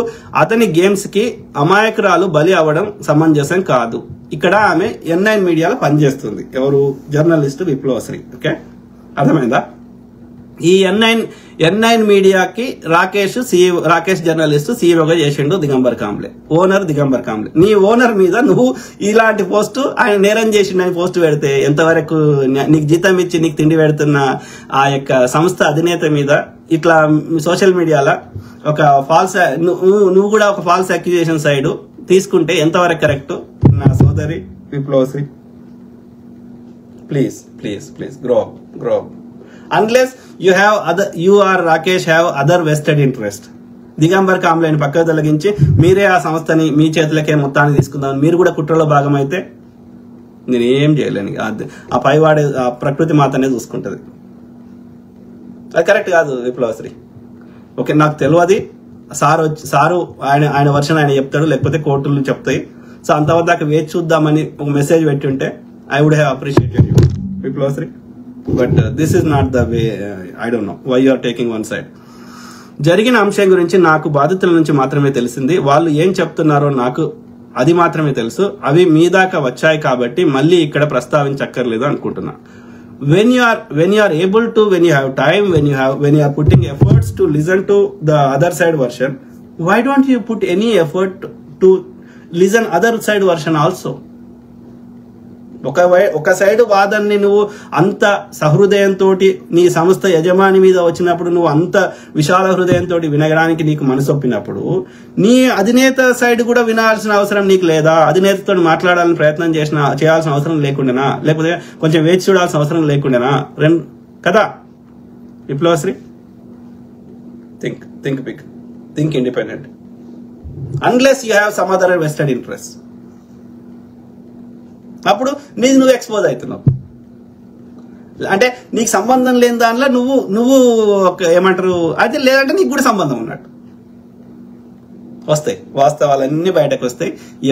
ఎవరి ఏంది అన్ని కొంచెం కాలంతో పాటు అన్ని బయటకు వస్తాయి. Okay, wait and see. As you all know ఘటన నిర్మల్లో నిందితుడి ఇంట్లోనే జరిగింది. ఇక్కడ ఏమంటున్నారు అంటే ఇక్కడ హైదరాబాద్ ఆఫీస్ లో జరగలేదు. ఎక్కడ జరిగింది? ఆ బ్రదర్ ఆదిలాబాద్, నిర్మల్. సో నిర్మల్లో నిందితుడి ఇంట్లోనే జరిగింది అని తెలుస్తుంది. మరి ఇంట్లో జరుగుతుంటే వాళ్ళ పిల్లలు ఏం చేశారు? భార్య అడిగి పోయింది. ఆ పిల్ల ఒక్కతే ఇంటికి ఎందుకు వచ్చింది? ఇవన్నీ క్వశ్చన్స్. ఓకే, సో కేసు కూడా అక్కడి పోలీస్ స్టేషన్ కి చేరినట్టు సమాచారం. చూద్దాం, న్యాయం జరిగితే బాగుంటది. చట్టం మీద నమ్మకంతో ఉన్నా ఆ కేసు సెన్సిటివ్ కాబట్టి దాని గురించి మాట్లాడదలుచుకోలేదు. మీరు ఇప్పుడు నిందితుడి పక్షాన్ని నిలబడాలి అనుకుంటే కామెంట్ చేయకపోవడం ఉత్తమం. ఎందుకు చేయదు? నువ్వు ఒక సైడ్ తీసుకొని మాట్లాడితే మేమే సైడ్ తీసుకుంటలేము. మాకు తెలియదు అంటున్నాం. అతని మీద అట్లా ఇష్టమైనట్టు మాట్లాడొద్దు అంటున్నాం. పోలీసులు వాళ్ళ పని వాళ్ళు చేస్తారని చెప్తున్నాం, కోర్టు వాళ్ళ పని వాళ్ళు చేస్తుంది అంటున్నాం. మేమేం సైడ్ తీసుకుంటలేం. అతన్ని నేరం చేసినట్టు అతని మీద కావాలని ఒక ఏమంటారు ఫాల్స్ ప్రాపగండా చేయొద్దని మాత్రమే కోరుకుంటున్నాం. వాస్తవాలు బయటకు రాని ఓపిక పడదామంటున్నాం. అంతేగాని అతన్ని ఇంకా ఒక చెడు పోర్ట్రే చేయకమని చెప్తున్నాం అంతే. మేము సైడ్ తీసుకుంటలేం. నిజంగా అతను తప్పు చేస్తే శిక్షించని మేము వద్దంటే అడుగు. వీ డోంట్ నో, నాకు తెలియని దాని గురించి నేను ఎట్లా చెప్తా? విప్లవశ్రీ సిస్టర్, మీ దగ్గర అతను వాళ్ళిద్దరు చేసుకోవాలి ఏదైనా వీడియో ఉంటే పబ్లిక్ లో పెట్టకున్నా సరే, ఓకే చెప్పు. నాకు నువ్వు వ్యక్తి ఇక్కడ కామెంట్ పెట్టినా సరే, నాకు వీడియో పంపించకున్నా సరే, నీ దగ్గర ఆధారం ఉంది అని చెప్తే సార్. ఒకవేళ నాకు సంబంధించిన వ్యక్తులు కానీ నా తరఫు న్యాయవాది కానీ వచ్చి నీతో మాట్లాడి నీ దగ్గర ఏం ఆధారం ఉందో అది ఆయనకు చూపెట్టు. నీకు ఒరిజినల్ కాపీ ఇయ్యకు, నీ దగ్గర పెట్టుకో. ఒకవేళ నీ దగ్గర ఆ వీడియో ఏమన్నా వాళ్ళిద్దరు చేసుకున్నది ఉంటే అప్పుడు నీ వర్షన్కి నేను 100% మద్దతు ఇస్తా.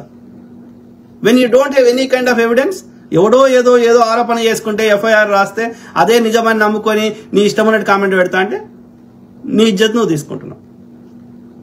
If you have proper evidence, let the public know, or let me know, let anyone know, let some న్యాయవాది know, attorney know. N9 మీడియాకి వచ్చిన నెలకు గానీ తెలియలేదు ఈ ఛానల్ కి. అప్పుడు అతనే ఓనర్ అని. ఈ విషయం తెలిసాక కూడా నేను అతని గురించి పెద్దగా తెలుసుకునే ప్రయత్నం చేయలేదు. నాకు అవసరం రాలేదు. ఎందుకంటే అతను వచ్చేది తక్కువ. వచ్చినప్పుడు మాత్రం అతను కలవడానికి వచ్చే వాళ్ళను అదే ఆఫీస్ లో తన గదిలో కలిసేవాడు. తప్పేముంది అందులో?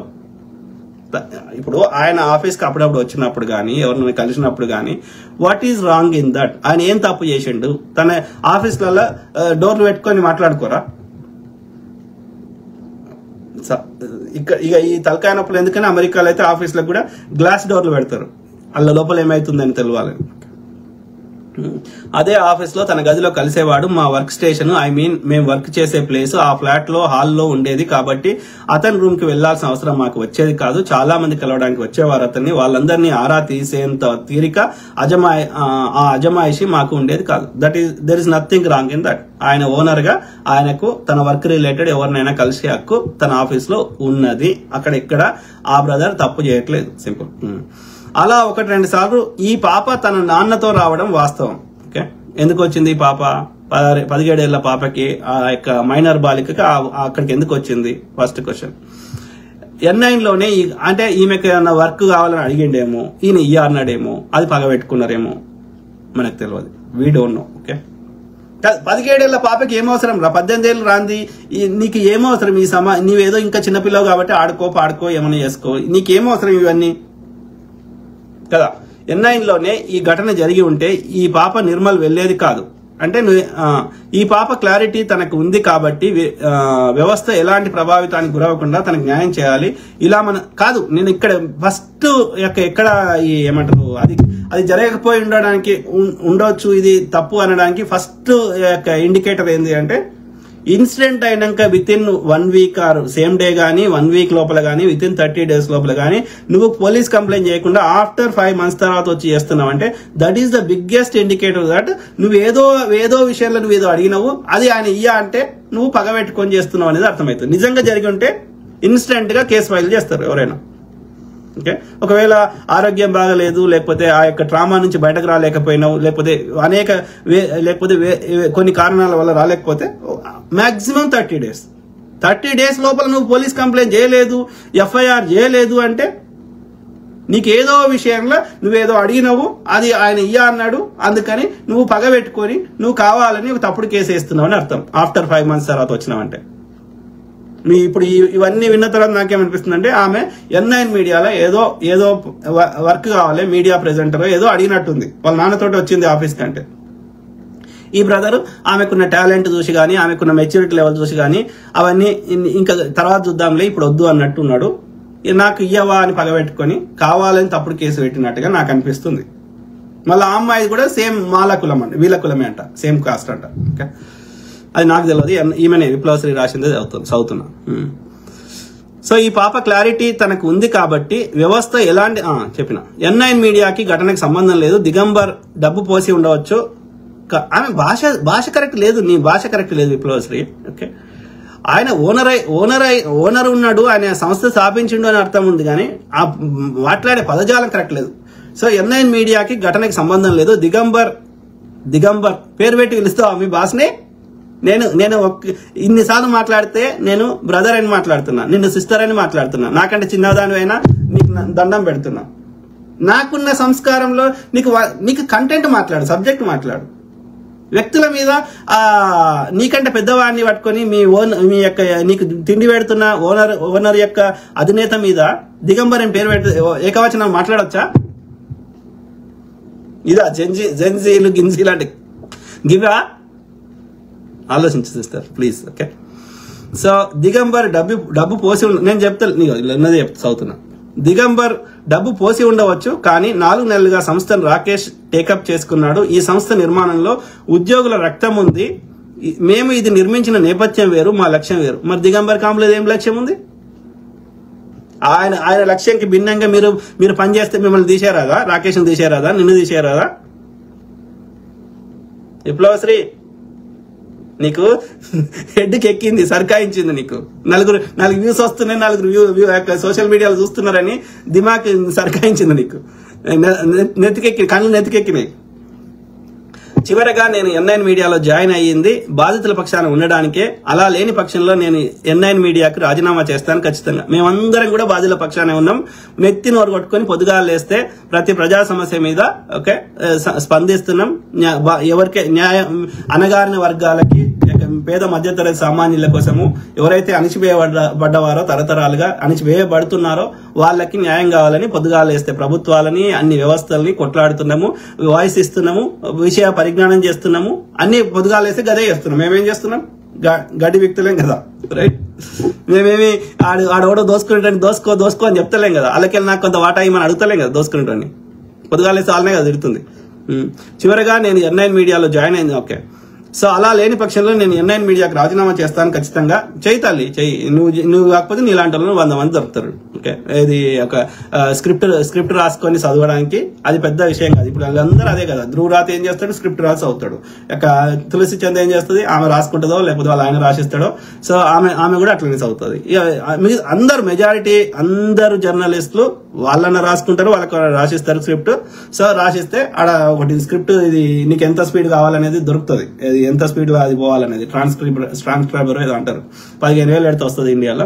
సో అది పెట్టుకుంటే దాంట్లో నువ్వు స్పీడ్ సెట్ చేసుకుంటే నీ రీడింగ్ కేపబిలిటీని బట్టి ఆడ స్క్రిప్ట్ చదువుకుంటా. ఏంటంటే ఆ కెమెరాను ఆ స్క్రిప్ట్ సేమ్ దగ్గర ఉంటాయి. ఇట్లా చూస్తే నీకు డైరెక్ట్ మనం చూసినట్టే ఉంటుంది. ఇప్పుడు నేను కెమెరాను చూస్తున్నా కదా. సో అట్లా ఆడ వస్తుంది, చదువుతారు అన్నట్టు. ఇక స్క్రిప్ట్ వాళ్ళు రాస్తేనేమో వాళ్ళకి కొంత తెలివి ఉన్నట్టు, వాళ్ళు రాయకపోతే వేరే వాళ్ళు రాసిస్తే ఆ తెలివి లేదు, ఓన్లీ చదువుడు తప్ప. ఓకే, మెజారిటీ న్యూస్ ప్రెజెంటర్స్ అందరూ ఈ మీడియా ఛానల్ ఉండేటోళ్ళు, సావిత్రి, భోవిత్రి, యువతతో ఆ ఈటీవీలో ఈ న్యూస్ ఛానల్ ప్రెజెంట్ చదివేటోళ్ళు అందరూ వాళ్ళకి అంత నాలెడ్జ్, ఆ విషయ పరిజ్ఞానం లేకపోవచ్చు. ఎవడో రాసిచ్చింది చదువుతుండొచ్చు. రాష్ట్రాలు వేరే ఉంటారు, కంటెంట్ రైటర్ వేరే ఉంటారు, ఈ చదివేటోళ్ళు వేరే ఉంటారు. కాబట్టి వానికి అంత నాలెడ్జ్ కూడా లేకపోవచ్చు, వాడు జర్నలిస్ట్ కూడా కాకపోవచ్చు చదివేటోళ్ళు. కాబట్టి ఎవరికైతే మంచిగా తెలుగు వచ్చు, మంచిగా స్పష్టంగా పలుకుతారు, వాళ్ళ ముఖం చూడడానికి ఒక ప్రజలకు కనెక్ట్ అవుతుంది, ఎమోషన్స్ బాగా పలుకుతాయి అన్న వాళ్ళకి ఆ యొక్క చదివే అవకాశం ఇస్తారు. కాబట్టి వాళ్ళు చూసుకుంటే చదువుతారు. ఇప్పుడు నేనేమి నా స్క్రిప్ట్ లేదు కదా, నాకేం స్క్రిప్ట్ లేదు కదా, నేనేమి ఎవడు రాసియలే కదా, నేను నా ఫోన్ పెట్టుకున్నాడా ఎక్కడ నాకు నా మనసులో ఏది కరెక్ట్ అనిపిస్తే నా మనసుకి అది మాట్లాడుతున్నా. వాళ్ళు అట్లా కాదు. ఇప్పుడు నేను 1 గంట 2 గంటలు 3 గంటలు ఈ కంటెంట్ లైవ్ రావాలంటే, 3 గంటల కంటెంట్ రాయాలంటే వాడు ఎన్ని 100,000 పేజీలు రాయాలి కంటెంట్. అర్థమైందా? ఆ కంటెంట్ కి కొంచెం అటు ఇటు మాట్లాడలేరు. ప్లస్ ఇట్లా సడన్ గా ఇట్లా కామెంట్లు పెడితే, క్వశ్చన్స్ అడిగితే వాళ్ళు చెప్పలేరు. ఎందుకంటే వాళ్ళు ఆ స్క్రిప్ట్ మాత్రమే చూసుకుంటూ అవుతారు. ఇప్పుడు మోడీ ఉన్నాడు, ఎవడో రాసి ఇచ్చిందో ఎవడో షోలో చెప్పింది చెప్తాడు. అంటారు కదా, దాన్ని ఏమంటారు. సో అట్లా కాకుండా ఇంకా ఇండిపెండెంట్ ఏ క్వశ్చన్ అడిగినా మోడీ చెప్పలేడు. అందుకే ఆయన ప్రెస్ కాన్ఫరెన్స్ రాడు, రాహుల్ గాంధీ వస్తాడు. ఎందుకంటే ఆయన విషయ పరిజ్ఞానం లేదు. సో కాబట్టి ఆడోడో రాసి ఇచ్చింది చదువుతాడు. అందుకే మన్ కీ బాత్లకు వస్తాడు కానీ ప్రెస్ కాన్ఫరెన్స్కి రాడు. ఒకవేళ ప్రెస్ కాన్ఫరెన్స్కి వస్తే సినిమా యాక్టర్లతో వస్తాడు, ముందే స్క్రిప్ట్ రాసి ఉంటుంది, ఈ క్వశ్చన్ అడగాలి, ఈ క్వశ్చన్కి ఆన్సర్ చెప్తా, ఎవ్రీథింగ్ రిటర్న్ ఉంటుంది. అలాగా వాళ్ళు ఉన్నది కాకుండా వేరే క్వశ్చన్ అడిగితే వాడు నేను వెళ్ళిపో అంటాడు ఇక్కడ నుంచి. ఆ ఎడిటింగ్ లో కట్ చేస్తారు. అది ఇది పరిస్థితి. చివరిగా నేను N9 మీడియాలో N9 మీడియాలో జాయిన్ అయ్యాను. సో రాజీనామా చేయొచ్చు, లేకపోతే ఆ దిగంబర్ కాంప్లైనే మీకు వెళ్ళిపోమని కూడా చెప్పొచ్చు. It could be. నేను బాధితుల పక్షాన్ని అందరం ఉన్నాం. ఓకే. సో అది ఈ బ్రదర్ ఫోటో పెట్టి విప్లవశ్రీ ఇది పెట్టింది. ఓకే. సో మనకు తెలియనప్పుడు తెలియని వాళ్ళు లేకుంటే బుద్ధి రాకేష్ ఏమన్నా మొత్తం చూడకుండా కొంచెం చూస్తాను. నేను తర్వాత చూస్తా కానీ మంచిది అని చెప్పేసి చెప్పినా 2 రోజులు అయిపోయిన తర్వాత మళ్ళీ ఫోన్ చేసి తమ్ముడు ఇంతవరకు రాలేదు, అసలు ఆయన ఏం అనుకుంటాడు ఏంది అని అంటే నేను చూడలేదు, నేను తర్వాత చూస్తా. ఓకే. మేము ఫోన్ చేస్తే కూడా లిఫ్ట్ చేస్తాడు. మీ కామెంట్స్ అవుతా. సో అది ఇది ఆయన ఏం పెట్టిండు పోస్ట్, దిగంబర్ కాంబ్లే పోస్ట్ పెట్టిండు. ఎప్పుడు పెట్టిండు చదువుతా. ఇక అరుణ గోగులమంద ఆ కోమలి ఇక వాళ్ళ అవి ఏమంటారు వాళ్ళు చెప్తూనే ఉన్నారు. ఇక వాళ్ళు దగ్గర పరిచయం ఉన్న వాళ్ళు చెప్తూనే ఉన్నారు. అన్న వాళ్ళ నోట్లో నోరు పెడితే ఏమంటారు గట్టర్లో పెట్టినట్టే అన్న అని చెప్తున్నారు. ఇక ఏళ్ళు వాటికి రకరకాలు చెప్తున్నారు వాళ్ళ గురించి. ఎవరు అరుణ గోగులమంద అండ్ కోమలి గురించి. సో ఇక వాళ్ళ గురించి నేను వాళ్ళ గురించి కూడా మాట్లాడుతున్నా అంటే నాది నేను దిగజార్చుకోవాల్సిన అవసరం లేదు. ఓకే. ఇంకా ఆమెకైతే ఎన్నోసార్లు నన్ను డబ్బులు అడిగారు, ఆమె కానీ వాళ్ళ మొగుడు కానీ, ఎవరు కోమలి. సో స్టార్టింగ్ లో ఇచ్చినా గానీ వీళ్ళందరూ లంగ కథలు పడుతున్నారని ఏ రోజైతే అర్థమైందో అప్పుడు బంద్ చేసిన. So Digambar Kamble Naga is travelling to Patna, India from doctor Babasaheb Ambedkar international airport 26 September at 15:53 Nagpur. 15:53 12 అంటే 3:53 అరౌండ్ 4 గంటలకి సాయంత్రము దిగంబర్ కాంబ్లే నాగ్పూర్ నుంచి పట్నాకి పోతున్నాడు. ఎవరు నాగ్పూర్ లో ఉన్నటువంటి doctor Babasaheb Ambedkar international airport నుంచి. ఓకే. ఏం రాసిండు ఆయన, బద్నామీ ఉస్కీ హోతీ హై జిస్కా నామ్ హోతా హై అంటే దీని అర్థం ఏంది? బద్నామీ అంటే చెడ్డ పేరు. ఉస్కీ హోతీ హై ఎవరికి అవుతుందంటే జిస్కా నామ్ హోతా హై ఎవరికైతే పేరు ప్రతిష్టలు ఉన్నాయో వాడికి మాత్రమే చెడ్డ పేరు వస్తుంది. అంటే దాని సింపుల్ అర్థం ఏంటి అంటే సామాన్య భాషలో ఎవరికైతే పబ్లిక్ లో ఇంతో అంతో. ఓకే. ఇప్పుడు నేనున్నా, నాకు ప్రజల దగ్గరనో ఒక రకమైన నా మీద ఒక ఇంప్రెషన్, ఒక రకమైన ఏమంటారు క్రెడిబిలిటీ, విశ్వసనీయత ఉన్నది. ఇప్పుడు నన్ను చెడ్డోడని ప్రూవ్ చేస్తే నా మీద ఉన్న విశ్వసనీయత మీద పోయిన రోజు ఇప్పుడు నా మాటకు వాల్యూ ఉండదు సమాజంలో. ఇప్పుడు డాక్టర్ బాబాసాహెబ్ అంబేద్కర్ గారు, లేకపోతే మహాత్మా గాంధీ గారు, రవీంద్రనాథ్ ఠాగూర్ గారు, ఇంకెవరన్నా కావచ్చు. ఓకే.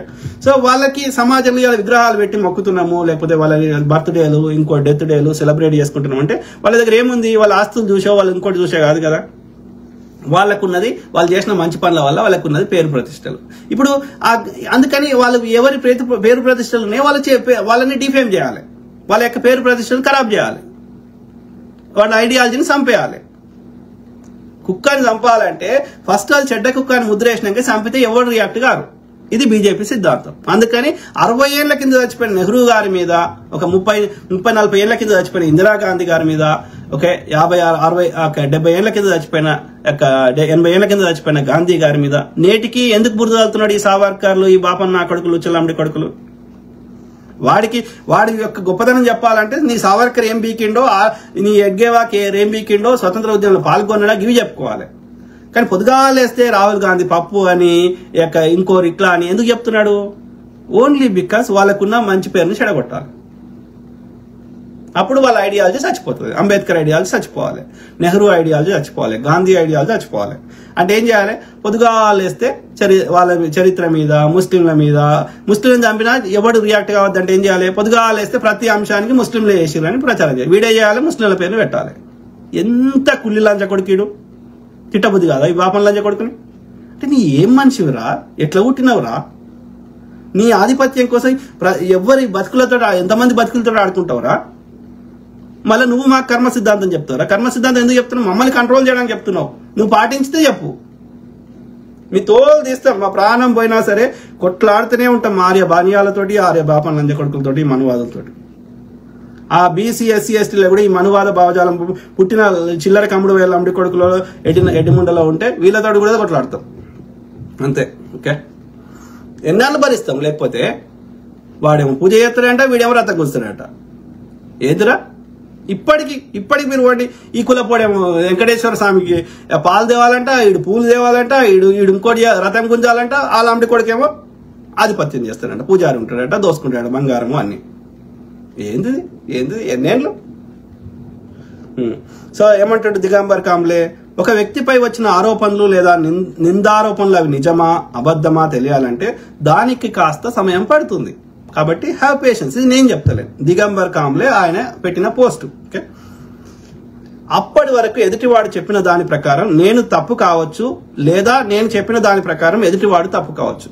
సో ఆయన డైరెక్ట్ ఆ కేసు ప్రస్తావన చేస్తలేడు, సాధారణంగా చేయరు. ఎందుకంటే క్రిమినల్ కేసులు ఈ కోర్టులో ఉన్నప్పుడు సాధారణంగా పబ్లిక్ లో వచ్చి మాట్లాడరు. ఎందుకంటే దాన్ని కేసుని ఇన్ఫ్లుయెన్స్ చేసే అవకాశం ఉంటుంది కాబట్టి, రేపు కోర్టులో నీకు అగేన్స్ట్ గా దీన్ని వాడుకునే అవకాశం ఉంటుంది కాబట్టి సాధారణంగా పబ్లిక్ లకు రారు.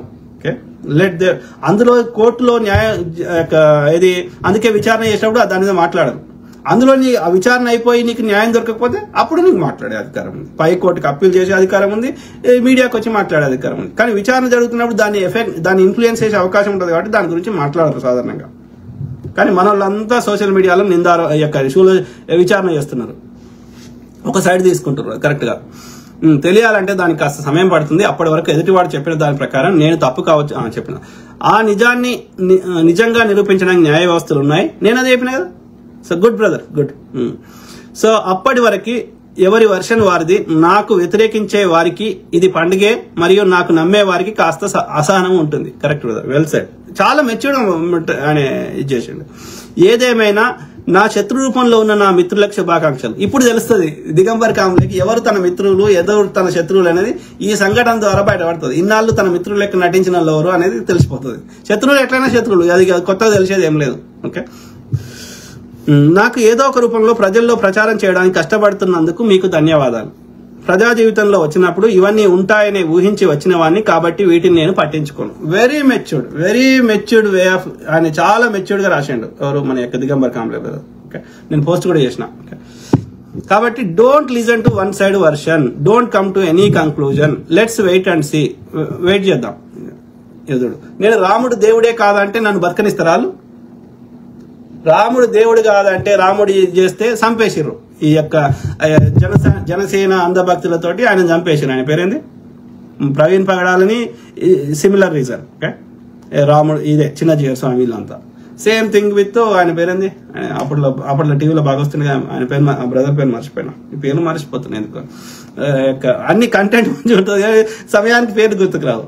ఆ బ్రదర్ చంపేశారు కదా నెల్లూరు దగ్గర జన సైనికులు, చెన్నై తీసుకువెళ్ళి చేశారు కదా. ఆయన పేరేంది, స్క్రిప్ట్ ఈయన ఇదే మన టైప్ చేయండి చదువుతా. అదే స్క్రిప్ట్ రైటర్ రాసేటోడు, టీవీలో వచ్చి చెప్పేటోడు, రాముడి గురించి అన్ని ఆయన పబ్లిక్ లో చెప్పేటోడు. నోటికే ఉంది కానీ మర్చిపోయినా. సో ఆ బ్రదర్ని చంపేసారు కదా నెల్లూరు దగ్గర. సో ఇప్పుడు ఈ రాముడి దేవుడే కాదని అంటే ఇప్పుడు నన్ను పగబట్టిండి ఈ బాపన్ లంజ కొడుకు అని చెప్తున్నాడు. రాముడు దేవుడు కాదని మనం చెప్పాల్సిన అవసరం లేదురా అయ్యా. రామాయణంలో వాల్మీకి రామాయణం చదవండి, దేవుడు అని రాసిండా? ఆయన రామాయణం పేరు కూడా ఆదర్శ పురుషుడు. ఓకే, ఆదర్శ పురుషుడు. ఎందుకంటే బాపనోడు చెప్పింది తూచా తప్పకుండా పాటించిన ఆర్యక్షత్రియుడు బాపనోడు ఈ యొక్క రాముడు. ఆయన దేవుడు అయితే ఆయనకు అద్భుతాలు వస్తే ఎంతసేపు తన భార్య ఏడుందో కనుక్కోవడం, ఎంతసేపు తన భార్యను తెచ్చుకోవడం, కోతులను పట్టుకొని ఈ యొక్క కోతులు అంటే కోతులు కాదు, కోతులు అయితే కోతుల భార్యలు కూడా కోతులే ఉండాలి. ఆడ కోతులు అయితే కోతులు మన భాష అర్థం చేసుకో. కోతులు అయితే కోతులు మనం చెప్పినట్టు బ్రిడ్జ్ కడతాయా వాళ్ళు? ఇక్కడ ఒకవేళ అది స్టోరీ నిజం అయితే ఓకే, కర్ణాటకలో కిష్కింద అనే ఒక ప్రాంతంలో ఇక్కడ ఉన్నటువంటి ఆదివాసీలు మూలవాసులు ఒక అడవి బిడ్డలు, అర్థమైందా? సో అడవి బిడ్డలకు భార్యలకు తోకలు లేనప్పుడు వీళ్ళకి ఎందుకు తోకలు ఉంటాయి మొగోళ్ళకి? అలా అంటే దాని అర్థం ఏంది?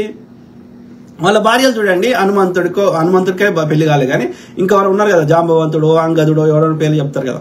సో వాళ్ళ భార్యలకు నార్మల్గా ఉంటారు మనుషులు. మరి నార్మల్గా వీళ్ళకెందుకు మూతి ఇట్లా పెద్దగా ఉంటుంది, ఇంకోటి ఎట్లుంటది, తోకలు ఉంటాయి అంటే వాళ్ళు అడవి మనుషులు, ఒక మామూలు ఇక్కడ మూలవాసులు. వాళ్ళకు వీళ్ళు అడిగినరని వీళ్ళకి సాయం చేసారు.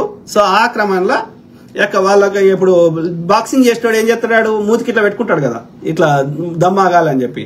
సో అట్లా మూతికోడి పెట్టుకొని వీడు తోక కట్టుకొని వీళ్ళకు ఆ తోక ద్వారా ఎగిరేటువంటి టెక్నిక్ నేర్చుకున్నారు వాళ్ళు. సో కాబట్టి వాళ్ళ చెట్లు ఎక్కడం దుంకడము కొన్ని ఒక 100 ఏదో ఉంటుంది యోజనాలు అంటే ఒక ఫర్లాంగ్ ఎంత కొంత డిస్టెన్స్ వాళ్ళు ఎగరడము ఇవన్నీ టెక్నిక్స్ నేర్చుకున్నారు అన్నట్టు. సో ఆ యొక్క గాలిని ఎట్లా అది సో ఆ క్రమంలో అడవి బిడ్డలు వాళ్ళు కోతులు అయిపోయారు రామాయణంలో. ఓకే, సో వీళ్ళేదో వాళ్ళకి పూర్తి వర్షం తెలియకుండా నా భార్య ఎక్కడికి పోయింది అంటే అక్కడ ఉన్నటువంటి ఇక్కడ మూలవాసులు ఈయనకి సాయం చేశారు. వీడు యూపీ నుంచి కిందికి వచ్చేటాడు, అర్థమైందా? సో ఆ క్రమంలో ఇది ఆయన బ్రదర్ వర్షన్ చెప్పిన ఇక వాడు పుస్తకం రాసినోడే ఆయన దేవుడు కాదనక మనం ఎట్లా అంటాం రా దేవుడే? ఆయన ఆదర్శ పురుషుడు అంటే ఎందుకంటే 9 నెలల గర్భవతి అయిన భార్యని అడవిలో వదిలేసి వస్తే ఆమె ఇక వీడు ఎప్పుడో ఇక రాడు నన్ను తీసుకోవడు అని చెప్పి ఆమె ఆత్మహత్య చేసుకుంటే భూదేవి వచ్చి ఎత్తుకుపోయిందని కథలు చెప్తున్నారు. అర్థమైందా? ఎందుకు వదిలేసిండు రాముడు? ఎందుకంటే ఆ యొక్క రాజ్యంలో ఉన్నటువంటి ఒక శాఖలైన బట్టలు ఉతికే ధోబి శాఖలైన ఏది రాముడు లెక్క నేను మళ్ళా తెచ్చుకుంటానే అని తిట్టిండు అన్నాడు. వాళ్ళిద్దరు కొట్లాడుతుంటే నువ్వెందుకు పోయినావు ఇంటే అంటే అర్థమైంది ఈ పిల్లలు రాముని కొట్టిన పిల్లలు తన పిల్లలు కాదు, రావణాసురుని ద్వారా వచ్చిన పిల్లలు. అంటే రావణాసురుడు ఇష్టం ఈమె సీత వీడు రాముడు రాడు అని చెప్పి ఈమె ఇష్టంతో చేసిందా లేకపోతే వాడు బలవంతం చేసిందా మనకు తెలియదు. ఎందుకంటే ప్రజలకు తెలిసిపోతుంది కదా. ఏది ఇప్పుడు ఆయన తెచ్చుకున్నాక 3 నెలలకే పిల్లలు పుట్టిరు అనుకో, ఈయన పిల్లలు కాదని తెలిసిపోదా? సో మోస్ట్ ప్రాబబ్లీ అదే అయినట్టుంది. అందుకే రాముడు అలా క్లియర్ గా చెప్తాడు, నేను తీసుకోవను అంటాడు. తీసుకోవను అంటే నీ కుల ప్రతిష్ట నా కుల ప్రతిష్ట కోసం నేను తీసుకోవతున్నా తప్ప నిన్ను తీసుకోవడానికి నాకు ఉద్దేశం లేదు అంటాడు. అంటే ఈ బాపనోడు ఎంత ఇది చెత్త పెట్టిండని అర్థం. సో మోస్ట్ ప్రాబబ్లీ ఆ రావణాసురుడు బలవంతం చేసిండు కావచ్చు, ఈమె అందాన్ని చూసి ఆయన బలవంతం చేసినట్టున్నాడు. సో ఆయన ద్వారా ఇక గర్భవతి అయిన భార్యను తెచ్చుకున్నట్టున్నాడు. అందుకే ప్రజల కోసము ఆ యొక్క అగ్ని పరీక్ష తొక్కాతోలు, ఎందుకంటే ఈ యొక్క మళ్ళా వీడికి తెచ్చినాక మళ్ళీ తలకాయ నొప్పులు ఎందుకని అని తెచ్చుకున్నాడు. తెచ్చుకుంటే వాడు అన్నాడంట. అన్నందుకు ఏం చేసాడు, తీసుకుపోయాడు, అడవిలో వదిలేసి వచ్చిండు. ఇక ఈడు నా పిల్లలు కాదు, ఈడు నన్ను తీసుకోవడు అని అర్థమైనాక ఏం చేసింది ఆమె, ఇక ఈ అడవిలో ఎన్నేళ్ళు ఉండాలి, భర్తకు దూరంగా వాడు భర్త కాకుండా ఇటు ఎవడు కాకుండా ఎన్నేళ్ళు ఇట్లా ఒంటరి బతకాలి, పోన్రా మీ నాయన దగ్గర పోను అని ఆమె పోయింది, ఆత్మహత్య చేసుకున్నది, సజీవ సమాధి అయింది. సో భూదేవి వచ్చి ఎత్తుకుపోయిందని మనకు చెప్తారు. ఇక ఇవన్నిట్లల్లో రాముడు ఎడదేవుడు అయిపోయా. రాముడిని చూసి ఏం నేర్చుకోవాలంటే ఈ బాపనోడు చెప్పింది తూచా తప్పకుండా తప్పారైట్ అని ఆలోచించకుండా తూచా తప్పకుండా పాటించి తన యొక్క క్షత్రియం ఉన్నటువంటి విలువిద్య నైపుణ్యాన్ని ఈ బ్రాహ్మణుల యొక్క శక్తిని కాపాడడానికి వాడు ఇది చేసిండని అర్థం. వాడు ఏంది కొట్లాట వీడు చెప్పిన కథలలో వాళ్ళు తపస్సు చేసుకునేటోళ్ళు. తపస్సు అంటే ఏంది, వాడేదో కనిపెట్టేటోడు మనని మూలవాసులను శిక్షించడానికి. ఆ కనిపెడుతుంటే ఈ మూలవాసులైనటువంటి రాక్షసులు అంటే రక్షించేవారు. ఓకే, సో సంపదని అన్నిటిని రక్షించేవారు. ఈ మూలవాసులు వీడి ఏది నేర్చుకున్నా మన మీదనే ప్రయోగిస్తాడు కాబట్టి వాని యొక్క తపస్సులు భంగం చేసేవారు. తపస్సు అంటే ముక్కు మూసుకొని తపస్సు చేయడం కాదు. తపస్సు అంటే వాడు ఏదో కనిపెడుతున్నాడు, ఆయుధమో ఏదో ఒకటి. సో ఆ కనిపెట్టేదాన్ని వీడు భగ్నం చేసేవాడు ఈ మూలవాసి, ఈ రాక్షసుడు అంటే రక్షించేవాడు. సో అందుకని ఈ క్షత్రియుడు అయినటువంటి ఈ విలువిద్యలో నేర్పరి అయినటువంటి ఈ రాముడు వాని యొక్క ఆధిపత్యానికి వాడి యొక్క తపస్సు వాడి శక్తి ద్వారా కనిపెట్టి మన మీద ప్రయోగించడానికి వాడు చెప్పినట్టు కూర్చున్నట్లు లేవమంటే లేచిండు. శంభుకుడు అనే శూద్రుడిని సంపుపోరా అంటే చంపిండు. ఎందుకంటే వాని బ్రాహ్మణుడు పైన ఉండాలంటే శూద్రుడు వానికి ఉన్న నాలెడ్జ్ నేర్చుకోవద్దు కాబట్టి సంపురాంటి చంపిండు. వాడు ఏం చెప్తా చేసిండు కాబట్టి వీడి జీవితం 10 మందికి ఆదర్శం కావాలి, వీని లెక్క అందరు కావాలని చెప్పి వాడు ఆదర్శంగా ఉండాలని చెప్పి ఆదర్శ పుస్తకాన్ని రాసిండు. దాన్ని వాడిని ఫస్ట్ పేరు పెట్టింది రామాయణం అని పెట్టలేదు. వాడు ఆదర్శ పురుషుడు అనే పెడదాం అనుకుంటే కాదు, రామాయణం అని పెడితే బాగుంటది, రాముని యొక్క జీవన ఆయనము అంటే రాముని కాలము లేదా రాముని జీవితం అని రామాయణం అని పెట్టారు. అంతే. ఆడు దేవుడు ఎప్పుడైపోయా రాసినోడే చెప్పకపోయా, మనం ఎందుకు చెప్తాం దేవుడని? సో అది పరిస్థితి. డీవా అంటారు, వాడు అక్కడ డీవాని ఇక్కడ దేవా చేసారు అంతే. అలా ఏం లేదు, ఎవరికి అద్భుతాలు లేవు. ప్రకృతి నువ్వు నేను చెప్తున్నది, సూర్య భగవానుడు ఈ భగవానుడు ఆ భగవానుడు ఏం లేదు. ఇప్పుడు మినిస్టర్ లాగా ప్రజలకి ఆ రిలేటెడ్ కష్టం వస్తే ఆ రిలేటెడ్ కష్టం తీర్చడానికి ఒక మంత్రి వచ్చేటోడు. వీడు వాయుదేవుడు అయిండు, వాడు సూర్యదేవుడు అయిండు, వాడు ఇంకోటి అయిండు. ఆ సూర్యుడు రాలేవాడు. అంతా ఈ బాపన్న అక్కడికి. ఓకే, కైలాసం భూమి మీద ఉన్నప్పుడు స్వర్గము నరకము ఎక్కడనో లేవు, అవి కూడా భూమి మీద దేవభూమి అంటారు నేటికి ఉత్తరాఖండ్ ఆ ప్రాంతాన్ని. ఉత్తరప్రదేశ్ ఏమో భూమి, ఉత్తరప్రదేశ్ పైన ఉన్నదేమో దేవభూమి, దేవుళ్ళు ఉండే భూమి, అర్థమైందా, హిమాలయాల కింద ఉండే ప్రాంతం, గంతే. ఇక మిగిలిందంతా దండకారణ్యం, ఈ యొక్క వింధ్యా పర్వతాల కింద ఉన్నదంతా కేరళ పాతాళం. వాని భాషలో వాడు డివైడ్ చేసుకున్నాడు. అట్లా మాక్సిమం ఈ చరిత్ర, చెత్త చరిత్ర అంతా ఈ బుద్ధిజాన్ని చంపేసినాక, లేకుండా చేసినాక, అంటే 3వ శతాబ్దం తర్వాత నుంచి ఈ చెత్త పుట్టింది. ఒక 7వ శతాబ్దం దాకా, 3 నుంచి 7 మధ్యలో పుట్టింది చెత్త అంతా.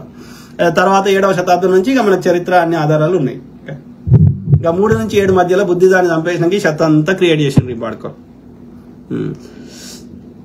సో అది మిత్రులారా, మీ కామెంట్స్ చదువుదాం దాని మీద. ఒకవేళ వాడు రాసిన చెత్త నిజమైతే, అది కూడా నిజం కాకపోతే అది మన చర్చనే అవసరం. Correct brother, Kathi Mahesh. నాకు నిన్ననేమో కేపాల్ పేరు గుర్తుకు రాలే, ఇవాళ కత్తి మహేష్ పేరు గుర్తుకు రాలే. Correct, thank you brother. ఆ బ్రదర్ పేరు కరెక్ట్, థ్యాంక్ యూ. ఎవరు brother? Venkatesh Ambedkar. Correct brother.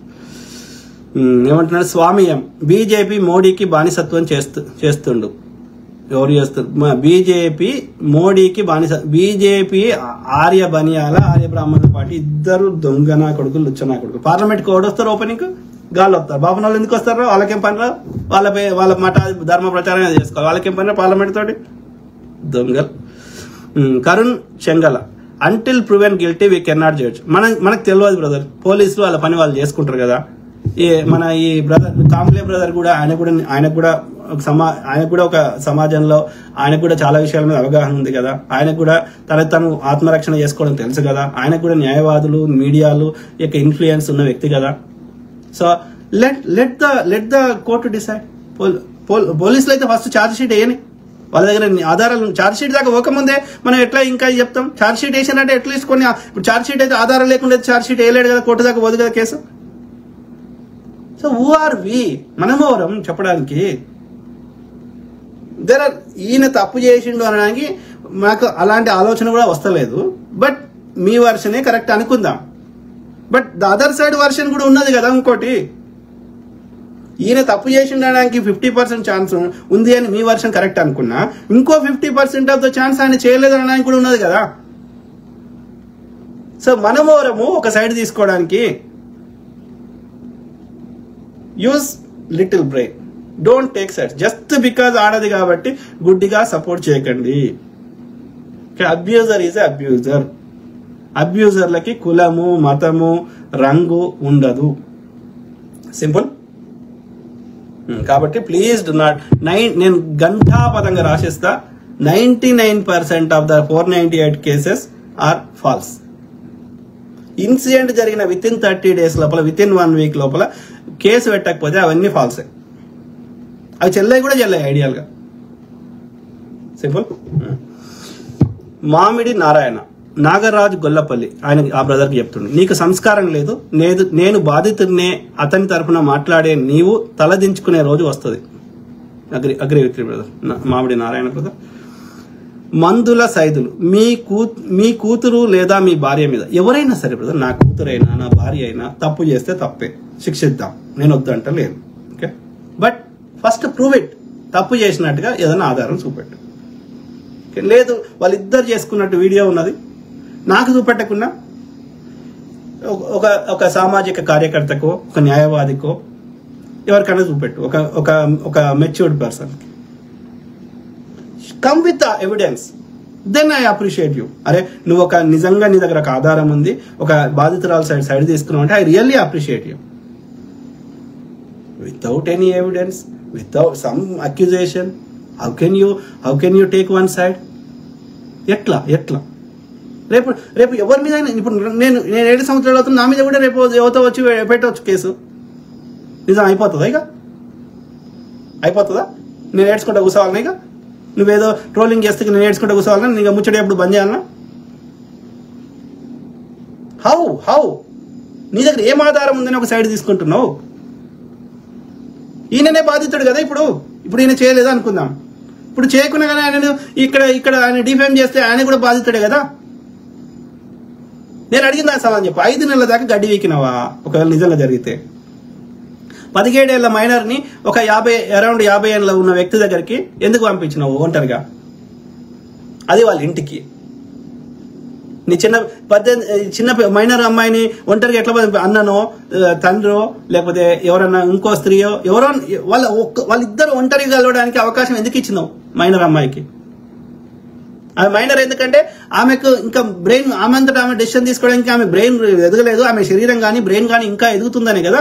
చిన్నపిల్లలు కాఫీ తాగొద్దు, మందు తాగొద్దు, ఈ ఏజ్ లిమిట్లు ఎందుకు పెట్టారు? There brain is still growing, they don't have the discretionary power, విచక్షణ జ్ఞానం ఇంకా రాలేదు వాళ్ళకి, ఇంకా బ్రెయిన్ ఎదుగుతుంది.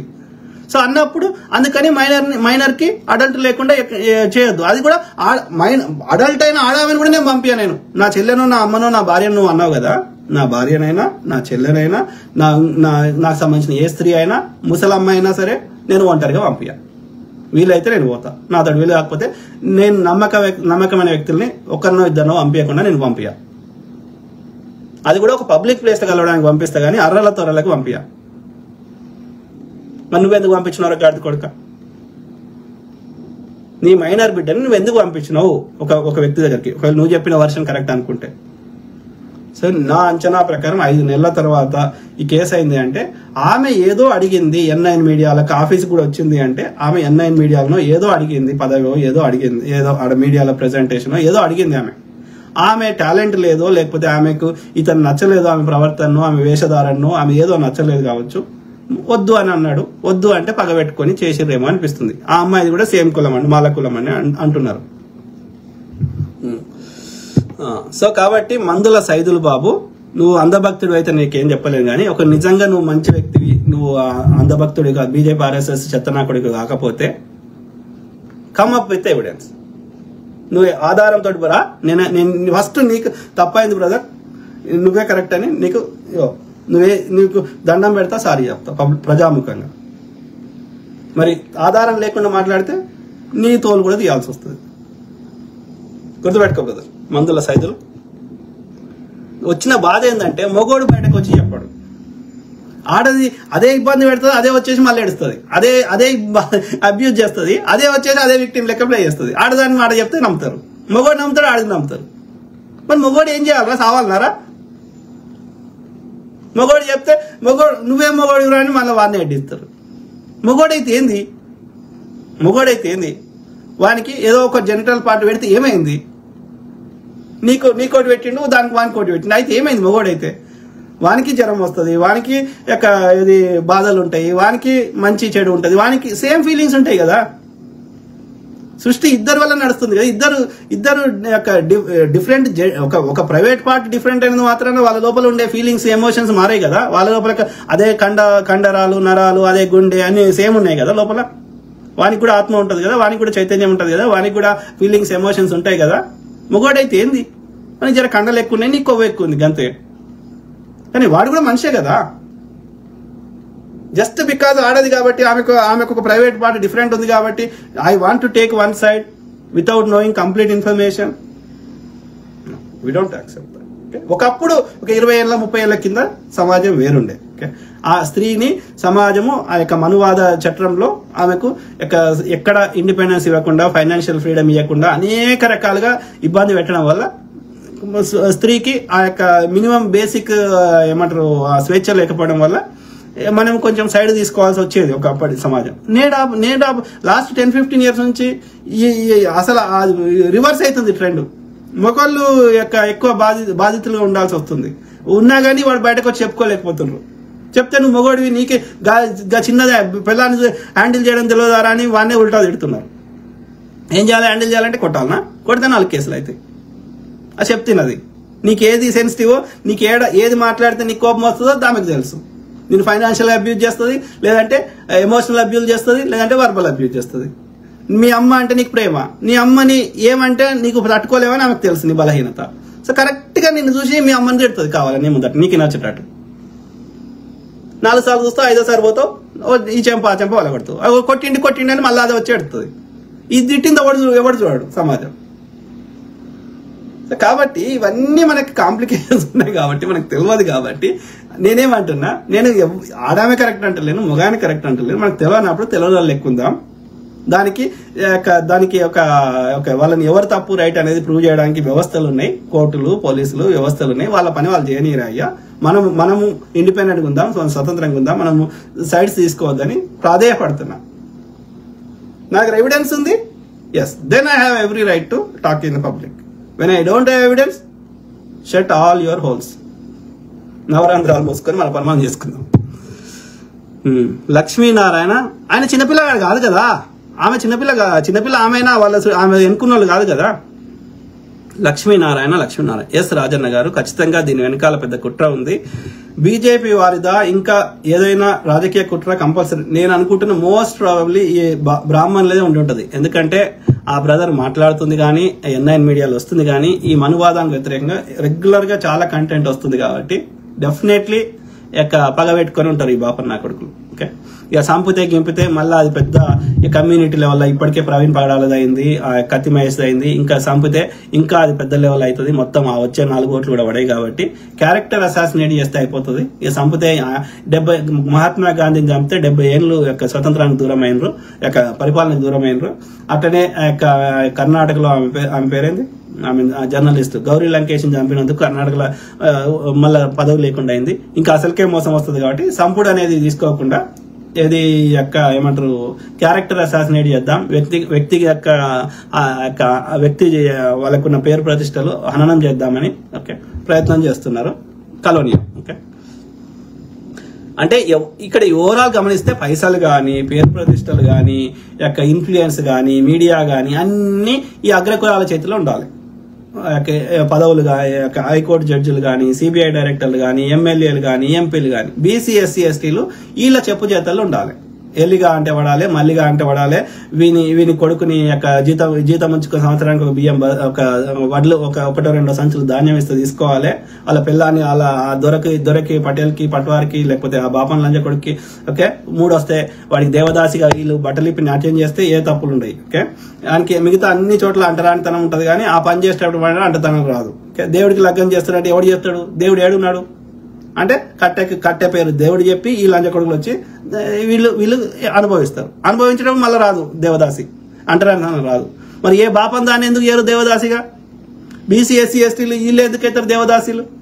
ఇట్లా అడిగితే నేను దేశద్రోహిని, నేను కమ్మీని, నేను కాంగీని, నేను గొర్రెబిడ్డని, నేను ఖలిస్తానని, నేను ఇంకోటి.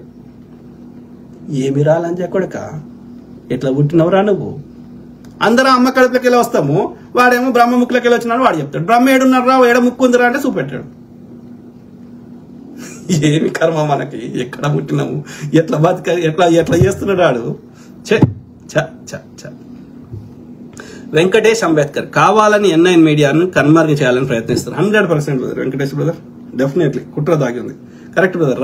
రవిడి అండ్ వెంకటేష్ అంబేద్కర్ నాకు ఎందుకో అప్పుడప్పుడు అది, ఎందుకంటే నోటి దాకా కొన్నిసార్లు అట్లనే అవుతుంది, పేర్లు తొందరగా గుర్తుకొస్తలేవు. దుర్గా ప్రసాద్ అంటాడు బూతులు మాట్లాడుతుండే, ఇది నేను చదవాలన్నా వద్దా మీరే చెప్పండి. ఎక్కడైతే బూత్ ఉందో అక్కడ డాష్ పెట్టుకోండి.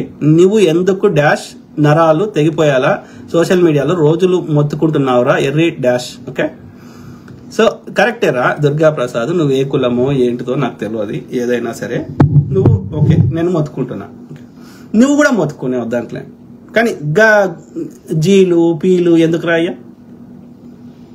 మళ్ళా ఓడో వచ్చేసి నీ భార్య పి అంటాడు, లేకపోతే నీ బిడ్డ జీ అంటాడు, తీసుకుంటావా? నువ్వు ఎవరికైతే ఓకే, నువ్వు ఎవరికైతే ఏదైతే చేస్తున్నావో అది నీకు చేస్తే నువ్వు తీసుకోగలుగుతావా? తీసుకోలేనప్పుడు నువ్వు వేరే వానికి అది చేయకు. ఎందుకంటే వాని లోపల అదే ప్రాణం ఉంది, నీ లోపల అదే ప్రాణం ఉంది. నీకు ఇచ్చిన నొప్పి అవుతుంది, వానికి ఇచ్చిన నొప్పి అవుతుంది అన్నప్పుడు నీకు ఎదుటివాడు అట్లా చేస్తే నచ్చని పని నువ్వు ఎదుటివానికి చేయకు. నువ్వు దొంగతనం, నువ్వు నీ వస్తువు దొంగతనం చేస్తే నీకు నచ్చుతుందా? నచ్చినప్పుడు నువ్వు వేరే దగ్గర దొంగతనం చేయకు. నువ్వు పీలు జీలు నీ భార్య నీ బిడ్డతో మాట్లాడితే నీకు నచ్చుతుందా? నచ్చినప్పుడు కత్తులు పట్టుకొని వస్తావు కదా, అంటే నువ్వు కూడా మాట్లాడకు. Common sense. Durga Prasad. So నేను జనరల్ గా మొత్తుకుంటున్నా, జనరల్ గా ప్రజా సమస్యలే మొత్తుకుంటూనే ఉంటా. I have every right, every freedom. నీకు కూడా మొత్తుకునే అవకాశం ఉంది, నువ్వు కూడా మొత్తుకో దుర్గా ప్రసాద్. నేను వద్దంటే అడుగు. మీరేం చేస్తుర్రా? బీజేపీ అంధభక్తులు పైసలు ఇచ్చేసి మేము ఎవడు పైసలు ఇస్తలేడు, మాకు ప్రజల మీద, ప్రాంతం మీద, దేశం మీద ప్రజల ప్రేమ ఉంది కాబట్టి మొత్తుకుంటున్నాం. మరి మీరైతే పైసలు ఇచ్చేసి ప్రజలు కట్టిన ట్యాక్స్ డబ్బులు ప్రజల కోసం ఖర్చు చేయమంటే అవి మీరు దోసుకొని పెయిడ్ సోషల్ మీడియా పెట్టేసి వాట్సాప్లల్లా రెగ్యులర్ మీడియాని అన్ని మీడియాలు కంట్రోల్లో పెట్టుకొని సిబిఐ ఈడీలు కంట్రోల్లో పెట్టుకొని మీరేం బిక్తున్నారు? మీరు అదే చేస్తారు కదా. మాకంటే 1000 రెట్లు గలీజ్ చేస్తారు కదా. 60 ఏళ్ళకి చచ్చిపోయిన నెహ్రూ మీద ఇప్పటికి బురదేస్తారు కదా. అంబేద్కర్ గారి మీద బురదేస్తారు కదా. మీరు చేసిన దాంతో పోలిస్తే మేము దానికి వాస్తవాలు చెప్పే ప్రయత్నం చేస్తున్నాం. మేము చాలా వెనుకబడుతున్నాం నీతో పోలిస్తే. ఎందుకంటే మేము డబ్బులు మేము పే చేసే స్థాయిలో లేము, మేము తీసుకోవడానికి మా మనసు అంగీకరించదు. కాబట్టి నువ్వు పైసలు పెట్టి లంగ కథలో మీడియాని కంట్రోల్ పెట్టుకుని బీజేపీ ఐటీ సెల్ ద్వారా, వాట్సాప్ యొక్క సోషల్ మీడియా ఇది ద్వారా, గోధి మీడియా ద్వారా చెత్త నింపొచ్చు. కానీ మేము వాస్తవాలు చెప్తే మాకు జీలు పీలు ఏం మాట్లాడతారు? లంజ కొడక అమ్మ గుట్టలేదురా బోసుడికే. మాకు వాస్తవాలు చెప్పడానికి హక్కు లేదా? బీసీ ఎస్సీ ఎస్టీలకి మా ఆత్మరక్షణకు మాకు హక్కు లేదరా బోసుడికే? దుర్గాప్రసాద్ నాకుపో, బీజేపీ సంఖ నాకుపో పోయి. బీజేపీ నాయకులని, హిందూ స్వాములని, హిందూ గ్రంథాలని నువ్వు ఎవర్రా చెప్పడం? అరే అవులే, వాడు చెప్తలేడు. హిందూ చూపెట్టరా. అరే లంజా కొడక, అరే హిందూ శబ్దం చూపెట్టు. రామాయణంలా, మహాభారతంలా, వేదాలల్లా, ఉపనిషత్తులా అక్కడనే నువ్వేం చేసుకోమంటే అది చేసుకుంటావు. నీళ్ళు బాయిలో దుంకి సావమంటే చేస్తా. నువ్వు చూపెట్టకపోతే నువ్వు చేస్తావా? హిందువులు అంటే ఇక్కడ మూలవాసులు. వాడిది సనాతనం, వాడి సనాతనము, వాడి యజ్ఞాలు, వాడి యాగాలు, వాడి నరబలులు, వాడి జంతు బలులు, ఇవన్నీ వాడి చెత్త. వాడు పర్షియా నుంచి లంజ కొడుకు, ఆర్యుడు అంటేనే గొప్పవాడు అని అర్థం. మాకు సంబంధం లేని వాడుకో. హిందువులు అంటే ఇక్కడ మూలవాసులు, హిందుస్థాన్. మీరు ఏ ఇస్లామిక్ దేశం పోండి హిందుస్థాన్ అని పిలుస్తారు. భారత్ పిలవరు, ఇండియా పిలవరు, బంక పిలవరు. ఎందుకు పిలుస్తారా ముస్లిం దేశాలలో హిందుస్థాన్ అని? హిందూ అని ఎందుకంటే ఆ హిందుస్థాన్ పేరు పెట్టిందే వాళ్ళు భారతదేశానికి. ఎందుకని? వాళ్ళు భారతదేశం రావాలని హిందూ నది దాటుకొని రావాలి, సింధు నది దాటుకొని రావాలి. ఆడి హిందూ నది అంటే ఈ లంజ కొడుకు సంస్కరించబడిన పర్షియా భాషను ఈ సంస్కృతంలో వీడు ఎస్తాడు పలుకుతాడు, వాడు ఎస్తాడు పలుకుతాడు. వాడు హిందూ నది అంటే వీడు సింధు నది అన్నాడు. ఇంకా గుళ్ళ సంస్కృతం ఎందుకు చెప్తారా బోసుడికే? తెలుగులో చెప్పు. వాళ్ళు అరబు దేశంలో పుట్టిన ఖురాన్ని కూడా వాళ్ళు తెలుగులో చెప్తుంటే, అక్కడ ఎక్కడో పుట్టిన ఇజ్రాయెల్లో పుట్టిన బైబిల్ని కూడా వాళ్ళు తెలుగులో చెప్తుంటే నువ్వు సంస్కృతం చెప్పడానికి లంజ కొడుక? సిగ్గుశరం లేని పాడుకో. ఏ ముస్లిం వాడైనా ఇమాం కాగలిగినప్పుడు, ఏ క్రిస్టియన్ అయినా పాస్టర్ కాగలిగినప్పుడు, ఏ హిందూ అయినా పూజారు ఎందుకు కడరా? ఈ బాపనోడు సనాతనమోడు ఎందుకైతారా ఆర్యుడు? చెత్త లంజ కొడుక, ఆత్మగౌరవం లేని పాడుకో. కూర్చుంటే ఆలోచించు బే బోసుడికే. సో నువ్వెవరు? నేనెవరు? నేను మనిషిని. ఏదైనా ఉంటే కోర్టులు చూసుకుని, కోర్టులు అంటారు. అరే క్రిమినల్ కేసు గురించి మాట్లాడుతుర్రా? జనరల్ గా సోషల్ మీడియాలో ఏది పబ్లిక్ ఇష్యూస్ మాట్లాడతాం. వ్యక్తిగతంగా ఏది ఒక క్రిమినల్ కేసు ఉన్నది అన్నప్పుడు కోర్టులు మాట్లాడతాయి. అర్థమైందా? క్రిమినల్ కేసుకి వ్యక్తిగతానికి కోర్టులు ఉంటాయి. అందరు మెజారిటీ ప్రజలకు సంబంధించిన సమస్యల గురించి, మనువాదం గురించి, వివక్ష గురించి, ప్రభుత్వం ఖర్చు చేసేటి పైసల గురించి, ఇది ప్రజా సమస్య అవుతుంది. ప్రజా సమస్య మీద మన వాస్తవాలు ప్రజలకు చెప్పడానికి హక్కు ఉంటుంది. అర్థమైందా? ప్రజా సమస్యల మీద కూడా నేను వాస్తవాలు లేకుండా చెప్తే నా మీద కూడా కేసు పెట్టు వద్దంటాడు. నేను ఆధారం లేకుండా పిచ్చి పిచ్చి మాటలు చెప్తే నా మీద కూడా కేసు పెట్టు, నేను వద్దంటాడు. ఇప్పుడు ఈ కేసులో కూడా, నేను ఈ పర్సనల్ వ్యక్తిగత కేసులో కూడా నీ దగ్గర ఆధారం ఉంది, వాళ్ళిద్దరు చేసుకునేది వీడియో ఉంది, ఎస్ దాన్ని పెట్టు, మాట్లాడు, నేను వద్దంటాడు. ఎందుకంటే దెన్ ఐ హ్యావ్ ఎవిడెన్స్. రేపు కోర్టుకు పోయినా చెల్లుతుంది నా వాదన. కేవలం బురదలతో తుడుచుకో అంటే కలవదు.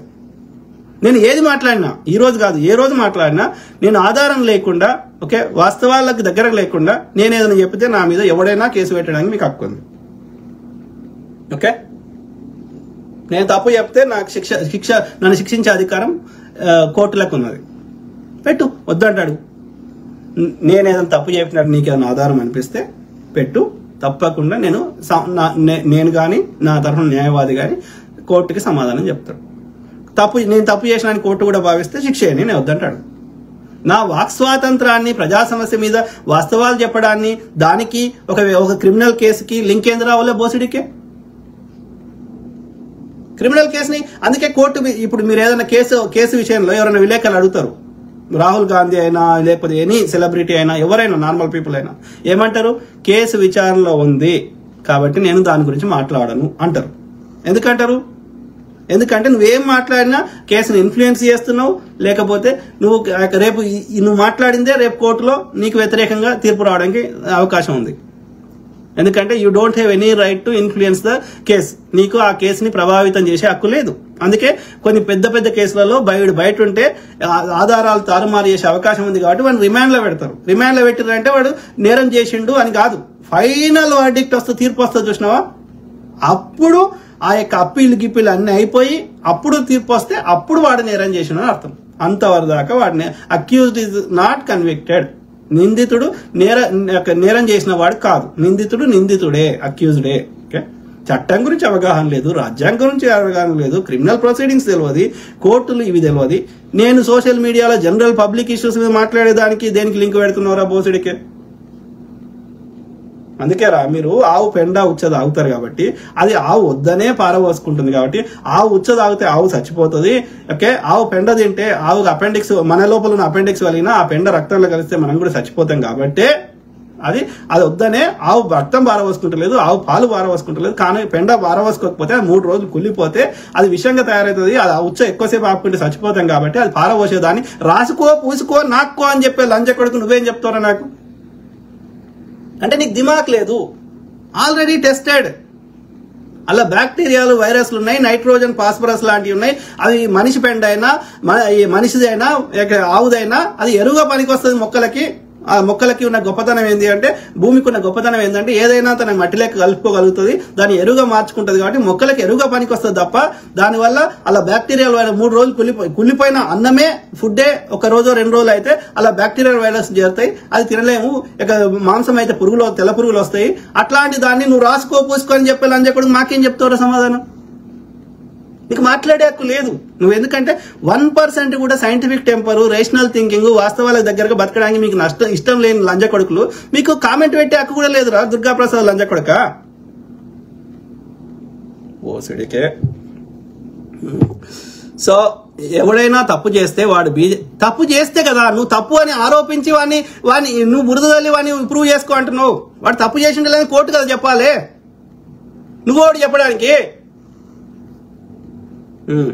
సో తప్పు చేస్తే వాడు బీజేపీ వాడా లేదా హిందువా అయితే మొత్తం తప్పుని బీజేపీకి, హిందూ సమాజం, హిందూ వేరు, బీజేపీ వేరు. బీజేపీ అనేది ఆర్య బ్రాహ్మణుల సనాతన మనువాద వివక్ష లంజ కొడుకుల పార్టీ. హిందువులు అంటే అందరం హిందువులమే. భారతదేశంలో ఉన్న ముస్లిం అయినా హిందువే, భారతదేశంలో క్రిస్టియన్ అయినా హిందువే.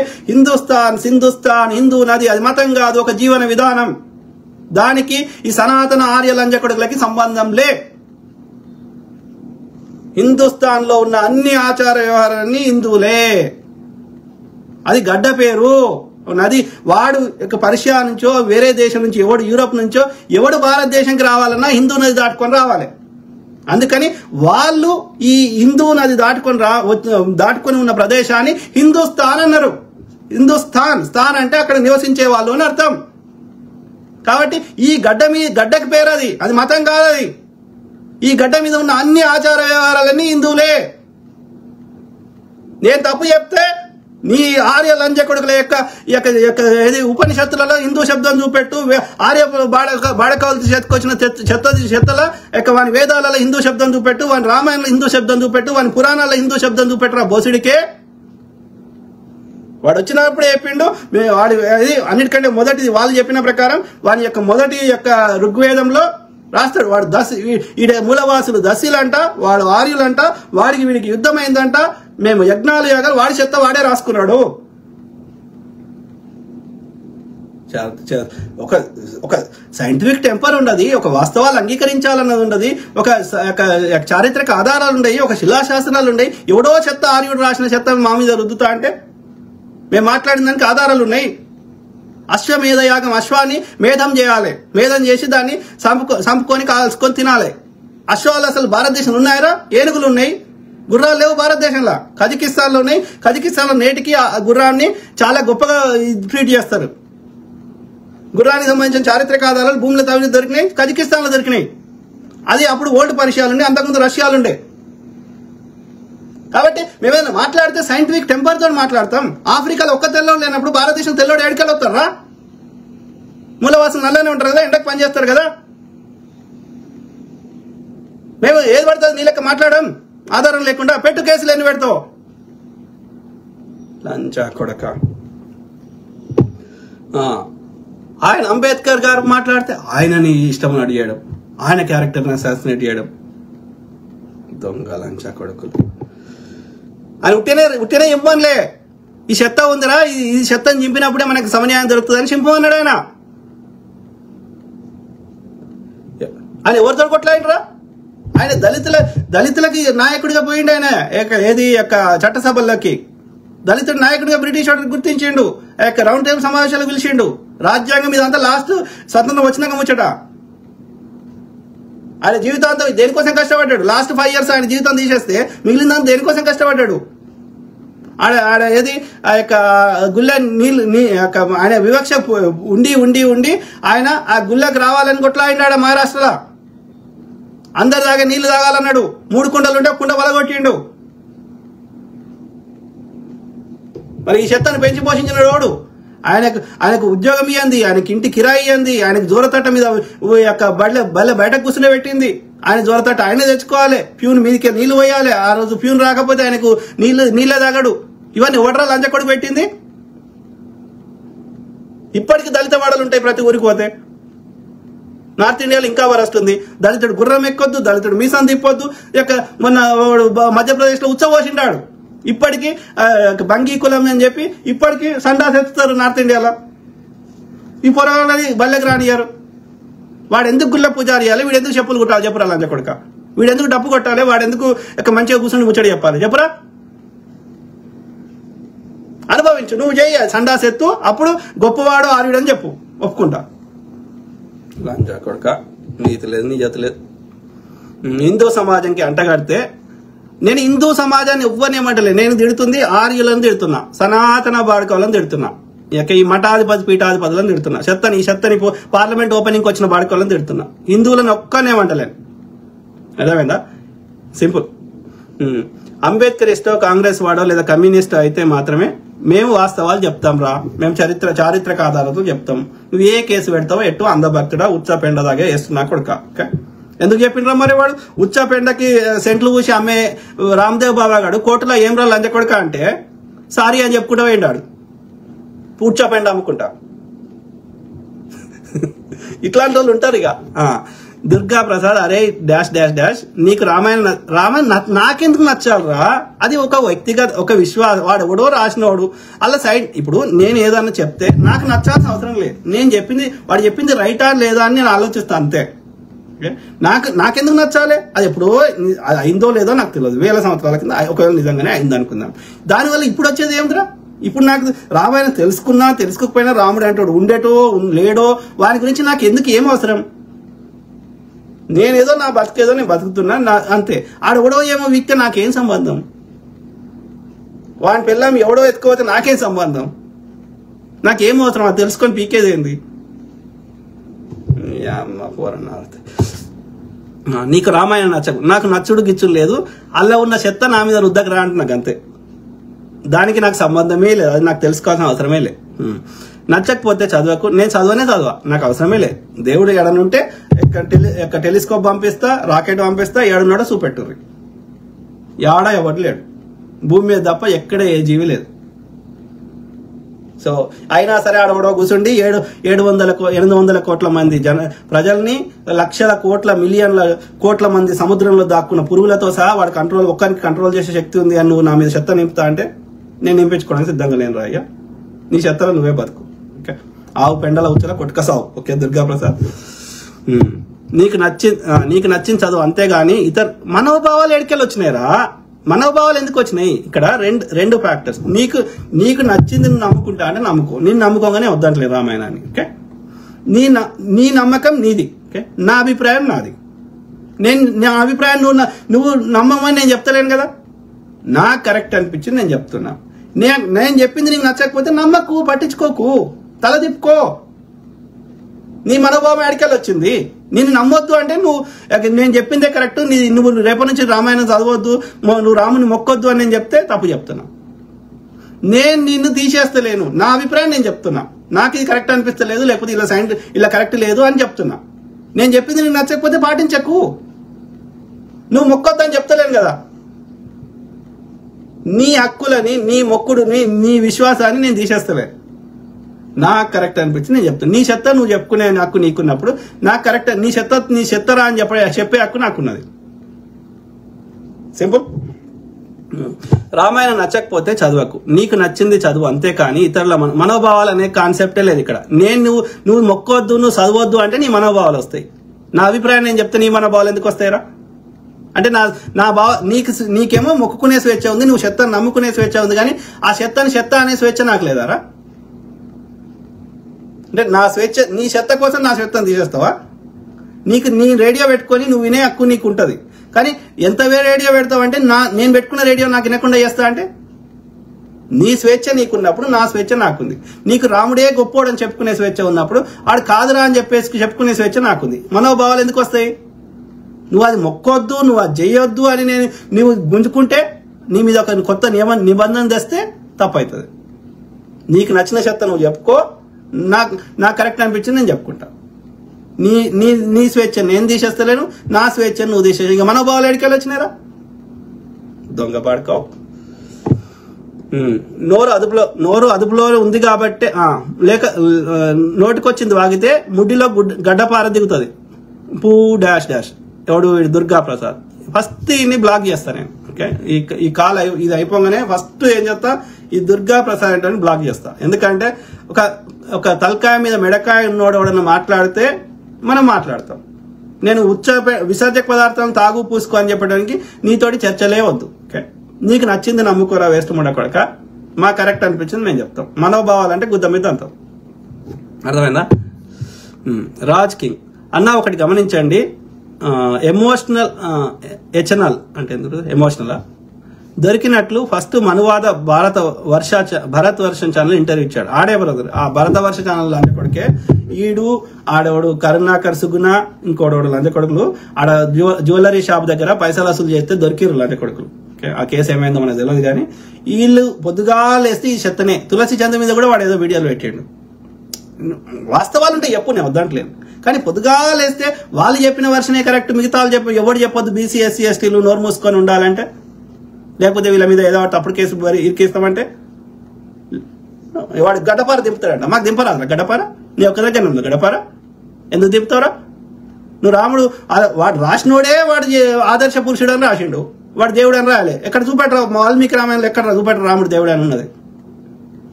రాముడు దేవుడు అయితే పెళ్ళాం ఏడుందో కనిపెట్టలేడరా? కోతల సాయం ఎందుకురా? దొంగలు వాడుకో.